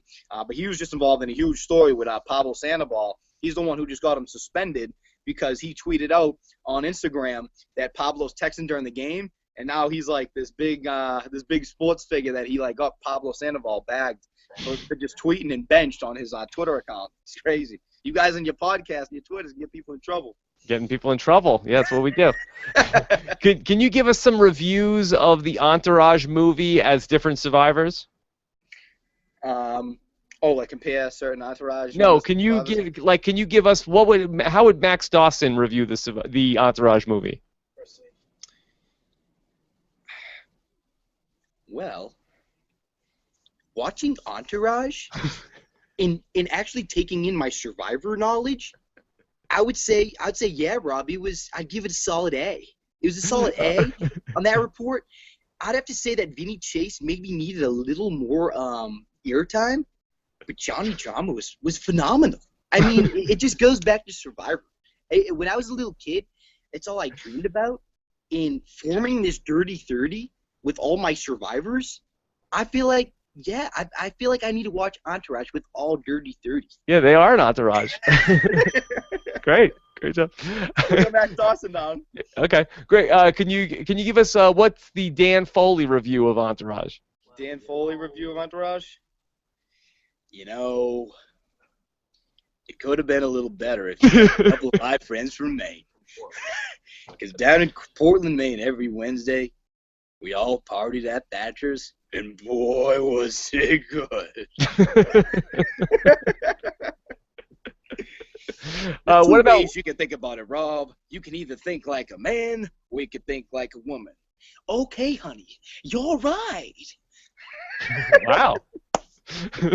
What about Will Sims? Will, can you give us the Will review? I'm gonna tell you, there ain't enough black people in that show, Jeff. You gotta have a little more color in there, baby. If you don't have a little brothers in there, come on, Jeff. If you don't even go to the Entourage movie screening, then your ass is gonna get voted out on next Trump. That's a good point, Will. First time Will's making some sense, I think. Absolutely. Well, I mean, I could ask Sierra too. Like, absolutely, Jeff. I feel like I was strong in challenges. I feel like my experience riding my horses would take me to the final tribal. I think everything I did in the game was phenomenal. I think everything that everybody does in the world, I love I'm Sierra. Everybody loves me. I love you, Sierra. What about Carolyn? What would Carolyn's review be? Yeah, baby. Mama say, mama do. You want rewards, you gotta earn them, baby. All right, what about Mike? Dude, I mean, it took a long time for us to get out of the game, but dude, I'm glad that we're really friends. We're really close right now, you know. I love you. Coming in to party August 1st. Y'all better sign up. RodneyBone.com.eventbrite. Y'all better be there. You're gonna have the time of your life. Promise you. There you go. The Boston Hot Rod. Did you do anybody else from the cast? Yeah, Jeff. Little Joe. You know, they kind of call me like MacGyver Joe, because like I can pretty much do anything. You know, little Joe. Yeah, I don't even remember what Joe's voice sounds like. I gotta be honest. So long ago. And then I got a lot of people like outside, a lot of celebrities like John Gruden. You know John Gruden? Of course, yeah. That's like one of my go-tos. Yeah, right. It's little John Gruden. Man, what a quarterback battle we have going down there. You got two quarterbacks, Marcus Mariota. You got Jameis Winston coming out of the ACC. What do you think? You coming back in just John Gruden quarterback camp? Do you think what it has to take to be named as the Tom Brady's, Peyton Manning's of the league, man? Hey, what you think of that, Tarico? Wow, that's really good. You're like a Frank Caliendo. Hey, I'm coming for you, Frankie. I got a lot of Drake. Hey, what's going on, man? It's your boy Drizzy Drake Robinson. I want you to tune in, Jamie 94.5. Woo! I'm coming to you live, baby. Damn. There you go, Drake. Drizzy Drake. Little Drake. And then 50 Cent's actually in Boston right now, so if 50 Cent would hop on the radio, it'd be like, hey, what's going on, man? It's your boy 50 Cent. I want you to tune in my favorite DJ Hookah. I'm in Boston trying to sell my new liquor. You tune in to this 50.com. There you go. 50 Cent. 50. I can keep them rolling, baby. Well, if you got more, I would love to hear it. Have you just been able to do stuff like this your whole life? I've been doing it all the time with movies, like just watching like Liar, going back to like, I'm not a big book reader. I'm not gonna lie to you. So I don't read a lot of books. Yeah. I watch movies and then I get the voice down. Like I can do remember Malibu's Most Wanted. I can do that movie. I know every line to 8 Mile. I can recite every single rap battle from 8 Mile, like every single word. I just been good with like catching on to that stuff, and I could just change up my voice. Like I could do a mean George Bush, like my fellow Americans. There's an old saying in Tennessee, It's in Texas and Tennessee. It fooled me once. Shame on you. You're never gonna get fooled again. Yeah. Have you done any like performing or anything like that, or this is just stuff that you? When I visited Dan, we ended up having some drinks, and I watched a show with him and his exit before I went up to California. I was on stage at Thatch's in Portland, Maine. I had them dying. That was my only time. It wasn't even like a show. I just got up on stage, and I just looked at Dan. I did his impersonation. I did Max's impersonation, and I did Morgan Freeman. I did Mama C, John Gruden, and they started dying. We'll do Morgan Freeman. Oh, let me get a little sip of water for Morgan. Morgan got that. Yeah. All right, so you remember Shawshank Redemption? Yeah, of course. There was something special about that Andy Dufresne. From the first time I laid eyes on him as Shawshank, I feel like for the first time in Shawshank history, I realized that he was innocent. Oh boy, that Andy. I couldn't wait to get on the other side with him. I love my good old friend Andy Dufresne. Yeah, oh, really good. I was not expecting that. I was not expecting that Rodney does a Morgan Freeman impression. Some people, I got a little Haley. Some people think I'm just like cute, but inside I'm like a motorcycle gang dude. There you go. This is Haley. A little Haley Ford for you Survivor fans. I can't just do all. I can't do a lot of celebrities. You know, I gotta keep with my Survivor fam too. What about Vince? Do you do Vince? Coconut vendor. I ran an operation. It was a coconut caravan. We would sell coconuts for like a cent each, and actually made like $4 profit off it. This is a little Vince for you. That was actually my first time ever doing them. That's not too shabby. Yeah. That was on spot right there. I had to like think of his voice real quick. Sometimes it comes out and you just have it. Well, NBA Finals. You know Chris Broussard? Yeah. Oh, I do. The topic of discussion today is the progression and the decline of LeBron James. LeBron James is now 2-4 in NBA Final games. However, since leaving over from Miami Heat, the star power hasn't been there. The absence of the hurt power forward that we have, and also Kyrie Irving, is going to lead to the struggling and decline. So hopefully next year in Cleveland, there will be a change for LeBron. Yeah, there you go. Maybe they'll sign former Boston Celtics point guard Rajon Rondo, and he could come in and fix up all the problems there. Yeah, good. Yeah, it's really great. I wish we would have, it's a little bit of a fun show, but I didn't know. Let me hear some of your impersonations. I heard your. I actually watched your YouTube video. I'm kind of impressed with your impersonations there. You got a whole list of impersonations. Yeah, a bunch of them, but they're all spread out. Like I don't have like a whole season of people that I could do like you. Well, hey, who do you got? You got any outside people Survivor? Anybody like Harry? No, I don't do Harry Carey. I'm sure there's somebody that I don't want to like have anybody that there's anybody like that's my go-to person that I do really really great. I just like attempt to do a lot. I don't have anybody that's really my calling card. Me neither. You got it. I know you got it, Anya. You got some calling cards. Don't be shy, Rob. This is your show. Kill it. Let's go, Edward Morris. Let me hear something. Give me something new. Rodney, what other sports team do you like besides the Boston teams? No, none, right? I'm Patriots ride or die, Celtics ride or die, Red Sox ride or die. I'm sorry, I can't. I like. No, what's actually kind of funny is I kind of like UFC, and I'm a big boxing guy. The Manny Floyd fight, I was team money team all day. I mean, everybody's like, oh, Pacquiao, you got no chance. Come on, he's the best. He's the best of this trade, And then Adrian Broner fight tonight. You got to check that out. He's the subproduct of Manny of Floyd. He's a beast. We're gonna watch that tonight. I'm actually watching it at the event. I'm actually at the facility right now that we're gonna be at, and I would love to show everybody. I'll send you the clip so you can put it on your Twitter so everybody can check out what we have here at this facility for August 1st. Okay, we have an 80,000 square foot facility with 3 venues under one roof. We have a nightclub that's luxury. The luxury bar that's luxury, and the Atomic Bowling where we have over 46 lanes, and you're gonna be able to bowl with your favorite survivors. It's gonna be the event of a lifetime. I wish you could come. I know you said you're gonna be in Texas, but yeah, I gotta go. I'm gonna be at the podcast movement convention in Fort Worth that weekend, in Mike's territory. Oh yeah, well, Mike's coming here. You're going there. He's Yeah, just I missed know. you. So But it's we're gonna. Maybe what we can hook up for August 1st is that we do some podcasts with all the survivors here, and we can catch up with you while you're in Texas. How's that sound? all right. It sounds good to me. We got to figure out the logistics on that, but I'd love to help be a part of it. Oh, All right. absolutely, absolutely. Yeah, welcome to Boston anytime. Anybody who comes here, anybody who's part of my Survivor family, Red Sox game, escorted in a Boston fire truck. Escorts. Whoa. No escorts, no Oh, okay. escorts, bro. You get freaky. I get escorted in the best fire department in the world, the Boston Boston Fire Department. Riding the back, I took Mike when Mike came here. He'll tell you.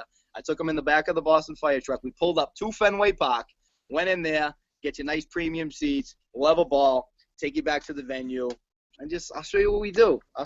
We have a good time out here. Good time. Wait, so what's your connection in the fire department? One of my great friends, his brother-in-law is in there. So he's a lieutenant, and me and Mike gave him a specific. The Survivor fans, we gave him some autographs, and I mean, obviously with the whole Boston Strong and the Boston Marathon, I'm like, what better way to for them to ride with the best fire department in the world, man, and what we went through with the whole deal with the marathon, and they're very big in the community. I was like, yeah. It wasn't an experience for Mike, man. He was like, wow, this is mind blowing. So anybody who comes August 1st, any survivors who are thinking about coming and don't know about the event, that's what you're gonna get into. You're gonna get into one of the best experiences of your life. Because who the hell growing up didn't want to come to Fenway Park? I mean, it's always, even though you may not like the Red Sox, but it's so old and it has so much tradition that like you'll have a blast if you come out here. Okay, this is from John Johnston wants to know, were you in the mix for Second Chance? That's why I'm always, since this has gone on and there was all this news of here are all the people from Survivor Second Chance and there's going to be a couple of 3 guys in the mix, and it was like, okay, Mike, probably Joe, and then I always thought it was going to be you who was going to be the 3rd guy in the mix. Yeah, I mean, it maybe could have been. I was talking to the Survivor doctor, it's like Dr. Lies. I love her to death, and I consistently tell like my body took a beating. I'm not ready, and this and that. Maybe they took that information and then put me on because I consistently said like to Caitlin, everybody, I was like, dude, I went through. It's too soon because I'm in the green room and I'm going through all these emotions. Like I can't even tell you the roller coaster ride that I experienced. Dan got to embrace his exit. Tyler got to embrace his exit. He was with his family and friends, and it's like, oh, it's party after. I'm sitting in the green room. Everybody's like looking like, what's going to happen? Who's going to say what? And I got my family out there who I was so strong-willed, I didn't tell nobody what happened. I kept this all a secret. So my family's watching this live like, oh, he's going into the final 3. I can't wait till. It's like, Fire Channel? Oh, my God. So it was such a big deal emotion for me that even if I went into the game, and they all thought it was smart, I'm like, listen, I want to come in there with a fresh, cool, calm, and collective mind state and have Rodney be ready and be fresh rather than forced to get on a show that I wasn't ready to go back. I really wasn't.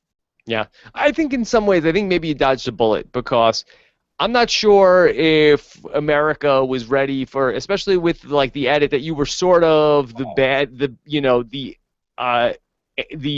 anti-hero or the antagonist to Mike, who was really like the good guy in that. So I'm not sure if America loves that person like as the show is going on. I think you're more of the guy that after it's over, like, oh boy, Rodney was good TV. I'd like to see him back.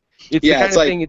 Yeah, you don't appreciate it while it's on. Yeah, it's like having that ex-girlfriend the one that you let go, that you want back. It's like, oh no, now they've been gone 5 years. Where is she? Let me find her. Let me have her come back. That's kind of like how it is because I was funny as hell. I had fun with these people. We had drinking games out there without the alcohol. Like we'd play like I'd be like, all right guys, ready? You got to name a beer, but you can't say the same beer twice. So I'd be like, all right, Sam Adams, and then they'd go Budweiser, and then you go around the circle, and the person mess up, and we play all these games. I started up all these creative games, and we had so much fun at nighttime. We had sing-alongs in the camp. Like we had so much fun that you didn't see. It was clouded by the story and the gameplay and the negativity. But in reality, me and Mike would have a blow up about firewood, and then he's on my shoulders, and we hear these tidal waves. Nicaragua, he's jumping into the tidal waves. Lindsay's surfing. So it was like an up and down roller coaster. You know how it is. You play 1 minute you're happy, 1 minute you want to kill him. Tell me about Second Chance. Give me your breakdown on how you think this is gonna play out. Well, I feel like going into it, I could be wrong, but I feel like who wants to see the fresh faces that you just seen on TV with Joe and Shireen? So I feel like they're going to be targets because they were just on the last show. The other people got to digest a little bit, and then you got the old timers who've been feeding for this for 10 years, waiting to get their chance. But I feel like it's kind of hard if they know your game and they know that Joe was an initial challenge beast, so they're probably going to maybe attack him. Let's say if he gets to the merge, they're going to be like, all right, just like his last season, let's get him out. He's a nice guy. He got all the followers. They love him. He got all the votes. He's gonna get all the votes. So they might target him. So I feel like the more people forget about your game and going there with just getting to know you. But I feel like the world's a podcast. They're kind of at a disadvantage right now. Yeah, I think that Shireen could go either way also. Like, I could definitely see her being a target early, or I could see people forgetting about her, that there's bigger threats. How do you think that it's going to go for her? I mean, yeah, she's popular. That's why she got back on. So it could be people see her as now, oh, she's a threat now. She can socially come in here. You know, she may not be the best of challenges, but she could be that person who is very sociable, and she can go up there and kill it. But I personally think her and Joe both are gonna have a battle of fresh faces, and it could really hurt them. And they're fresh in their minds. You don't know.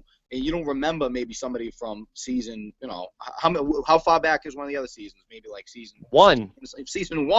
I mean, so you don't know. You're coming in with fresh face. You know, if you're a Survivor fan, in which they all are, and they're all on the show for a certain reason, that these people, you know their game plan. You know everything they did, and you know what they're about. So who are you going to map out? Who are you going to take with? And who do you think is a solid threat or not? So that they know that information is too fresh. But if you want to ask, you know, I'm rooting for them, and also my boy Jeremy Collins. A funny story about Jeremy is that we started talking on Facebook and Twitter and all that, and we didn't get to meet up. But on my way home from Vegas, hungover, barely making it off the plane, I get into the car, and it happens to be Jeremy Collins' best friend driving me home. He was my driver. Out of anybody in the Boston area, it was Jeremy Collins' buddy. How ironic and small world is that? Yeah. It's nuts. Did you give anybody any advice before they went out there? Oh, I gave a little bit, but, you know, I basically just, you know, congratulated him. But it happened so fast where right after we were on the red carpet, the final five were on the red carpet. We did all our interviews. So I kind of really didn't see nobody until I seen you and everybody else at the bar there, and we were all just having drinks, having a good time, not talking about strategies, you know, getting to know everybody and everybody's families, and had a ball. It was a great time. What was the name of that place again? It was a good time over there. I don't remember what it was called. Is it North Hollywood? Nobody from that night remembers anything, probably. All right, this is from Anthony S., who says, what did Rodney say? Why did Rodney say that he's a furniture mover in the first episode? Love you, Bay. Oh, love you too. The reason why I said that, because right after, you hear me say, they think I just move furniture. I wanted him to come in thinking, look at this dumb meathead who doesn't watch the Lick of Survivor. He got the muscles, but in reality, I'm a salesman. I use my mind. I know what I'm doing. So I basically wanted to paint this image that, look, there's just a dumb meathead from the commercials with the gallon of water. I lift things up and I put them down. Like, that's what I want you to think I was. Eat steakums. And steakums. They filet mignon. I'm the steakum. I'm the prime cut. What's wrong with steakums? Steakums? Well, aren't those good? What would you rather have, filet mignon or steakums? All right, Rob. We know. So we know. All right. This is from Ibrahim, who says, would you like to play Big Brother or The Amazing Race? Well, let's start with Amazing Race. Would you do a show like Amazing Race? Oh, yeah, absolutely. People made a couple suggestions. People said, oh, you should go with your Bash Pro and go on Amazing Race. Now, the new one I'm hearing is, because you battle so much, you and Mike should go on Amazing Race. That would be interesting. And then people like you and Big Brother, they're like, you would kill it on Big Brother. But then, again, I talked to my girl, Natalie Anderson, because me and her have been Snapchatting away, developed a strong relationship. She's like, whoa, I would kill somebody if I went on Big Brother, because you're in this house with all these people, and you're, how many days? It's like 100 and something. Yeah, it's like 94 or something like that. Yeah, that's a long time. But I feel like with Survivor, the only thing with me was the starvation factor. It wasn't so much people rubbing me off or getting me aggravated. So I think I'd do pretty good at Big Brother, too. All right, this is from Matt, who says, I heard Rodney does a Jeff Probst impression. Is that true? When I was in the game and I was around Jeff, oh, it was killer. Like, because you're around that face and the tribal, I'd hear him, you'd ask him the questions. but I did a pretty decent one. I could try to do it. I just don't. I mean, the impersonations have been solid so far. I don't want to disappoint them. Mm-hmm. We'll come back. Let's get to another question, and then Okay. let me hear Jeff Probst in my head a couple times, and then I'll try and slam it. Okay. Again. Fat Tyson Apostle wants to know, why didn't the Axis of Evil stick together to vote off Dan or Sierra at the Tyler vote off?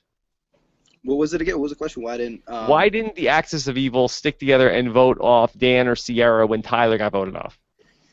Well, I think that was around the time when, with the whole reward thing, and I directed all my anger towards Mama C, and it was starting to come down to, I couldn't really. The thing about me is I kind of sometimes played the game just like back home. The reason why I voted for Will was loyalty. And I'm so big on loyalty. I'm the shirt off the back type of guy. So when she did that to me, and she said that she was gonna give me the reward, and then she lied, just don't say it. Don't promise me you're gonna do something and then not do it. Especially when we're like this and we've been voting together. But like you said, she's the one who voted off Tyler, who was her best friend. So shout out to Mama C. She's a gamer. Yeah. All right. This is from John. John wants to know, who from Second Chances is going to need to use the 3 C's? Who's going to need to be cool, calm, and collective? Everybody needs to be cool, calm, and collective. You know that. But trying to think who's the hothead. Who's the hothead?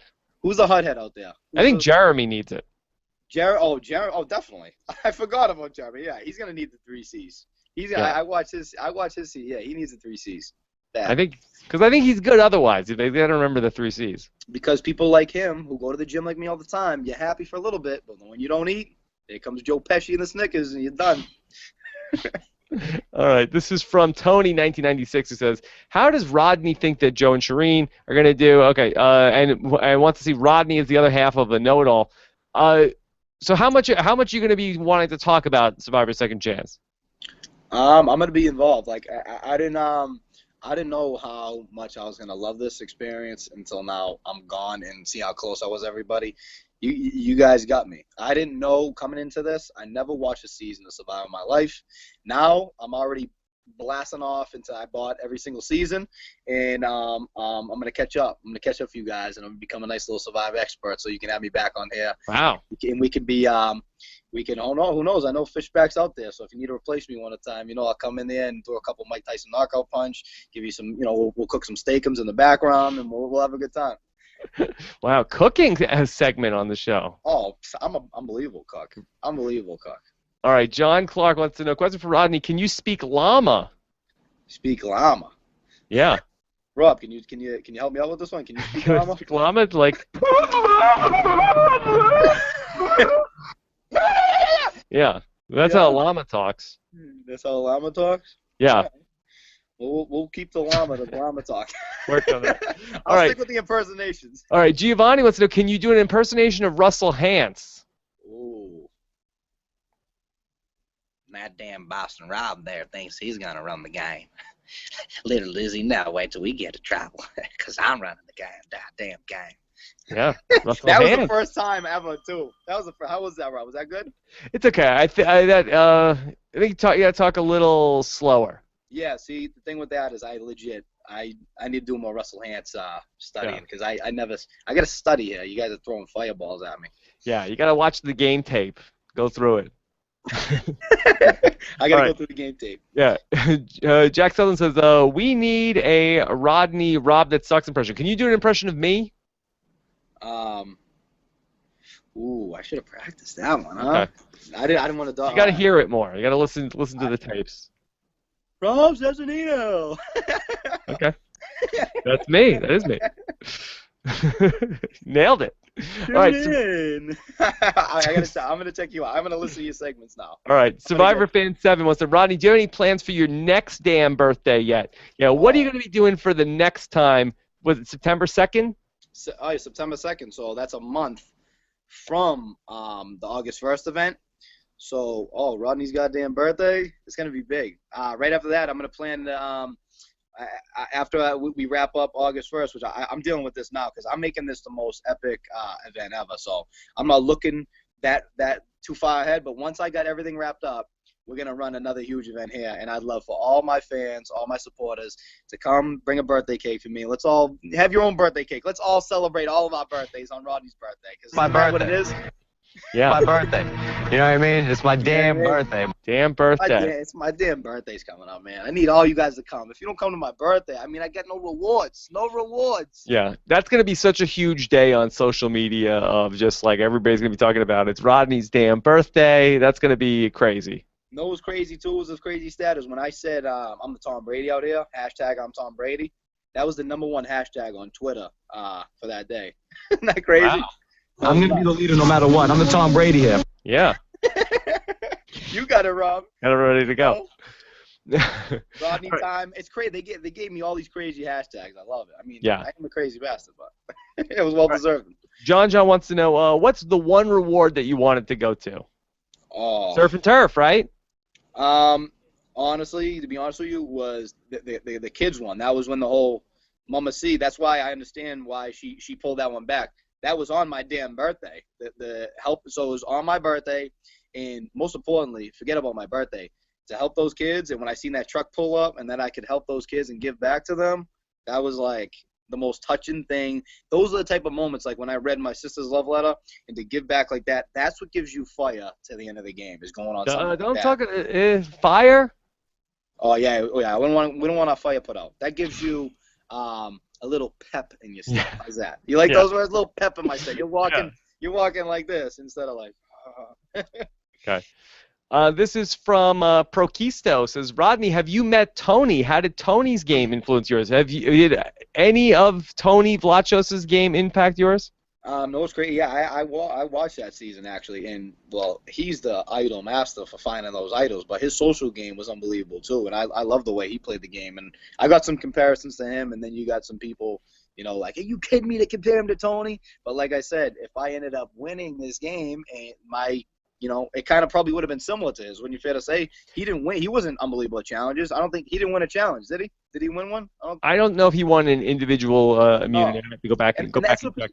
And people didn't give me credit for it either. When the blue collar, and when we won a lot of challenges because I was strong in challenges. When it came to like swimming, me and Mike were neck and neck. Or if I was doing carrying something. When it came to, I'm horrible at puzzles, so that's the #1 thing. If I go back, I got to work on puzzles, and I got to work on all these like tit tat survivor games. I got to put down the basketball, stop working out, and I got to go to a carnival and go play carnival games in practice. But Mike, he has things set up in his house there in Texas. He has like survivor things already set up. He told me he runs on sidewalks when he goes on 5-mile runs. So that's some creative stuff right there that put him to the advantage instead of me going there freaking benching 250 and doing all this thing, getting all jacked for a show that is just going to deteriorate all your muscle anyway. It's pointless. So.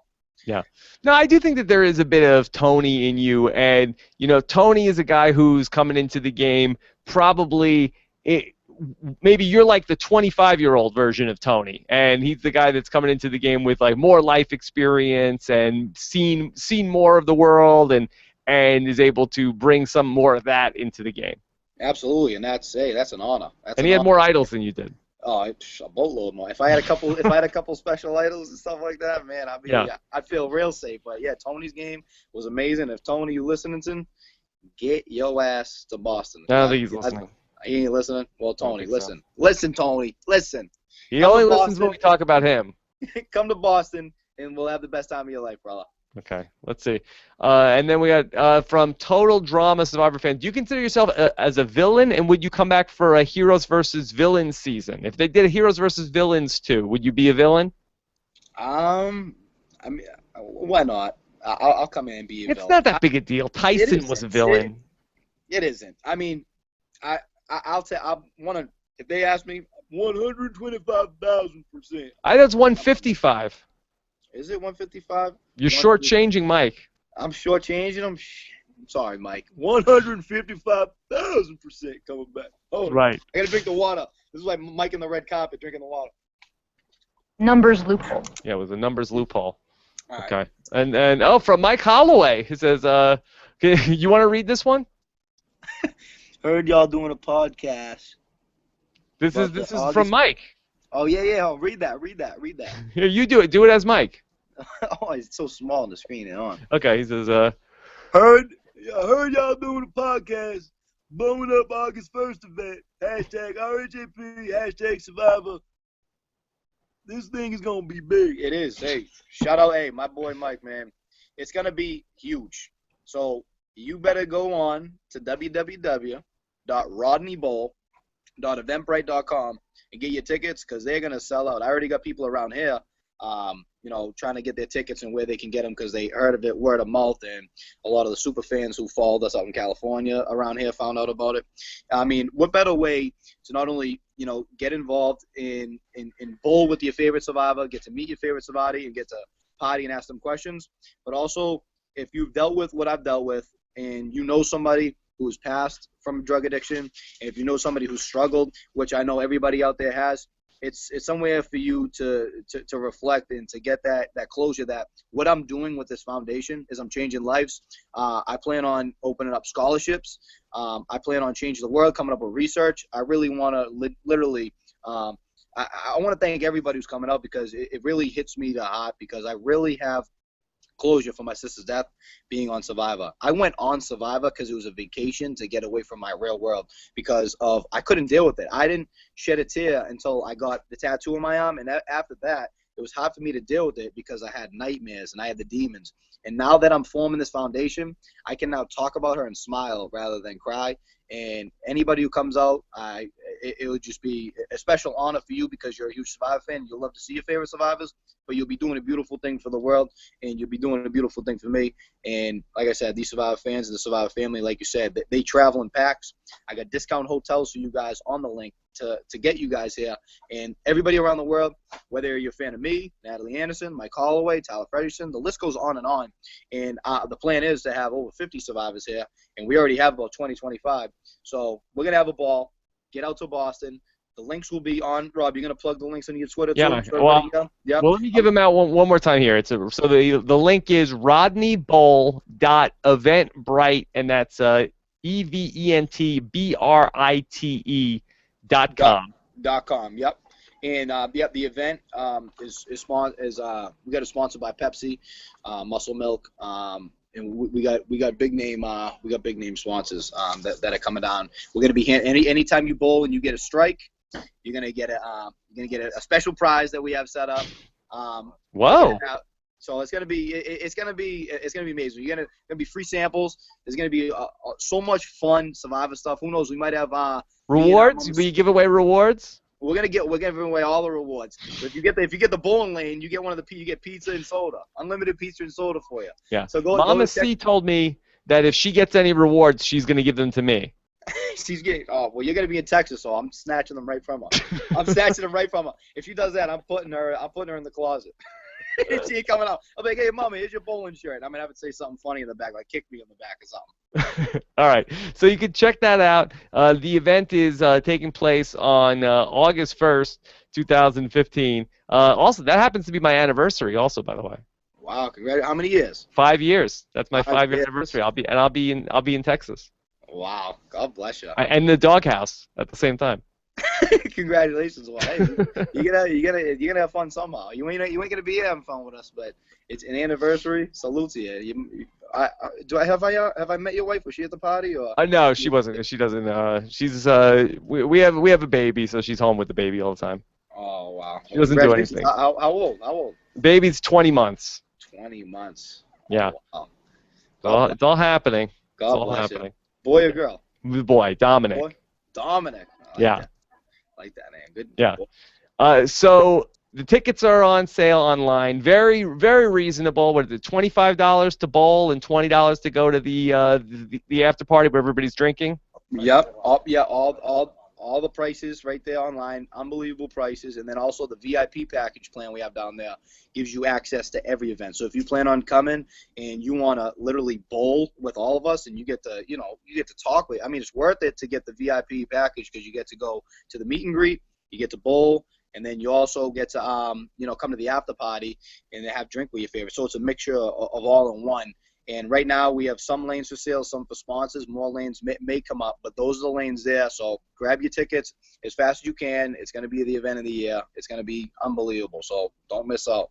All right, check it out. That's rodneybowl.eventbrite.com. All right, Rodney, great job. You could follow Rodney on Twitter. What is it? Rodney Boston, or is there an underscore in there? Rodney underscore Boston.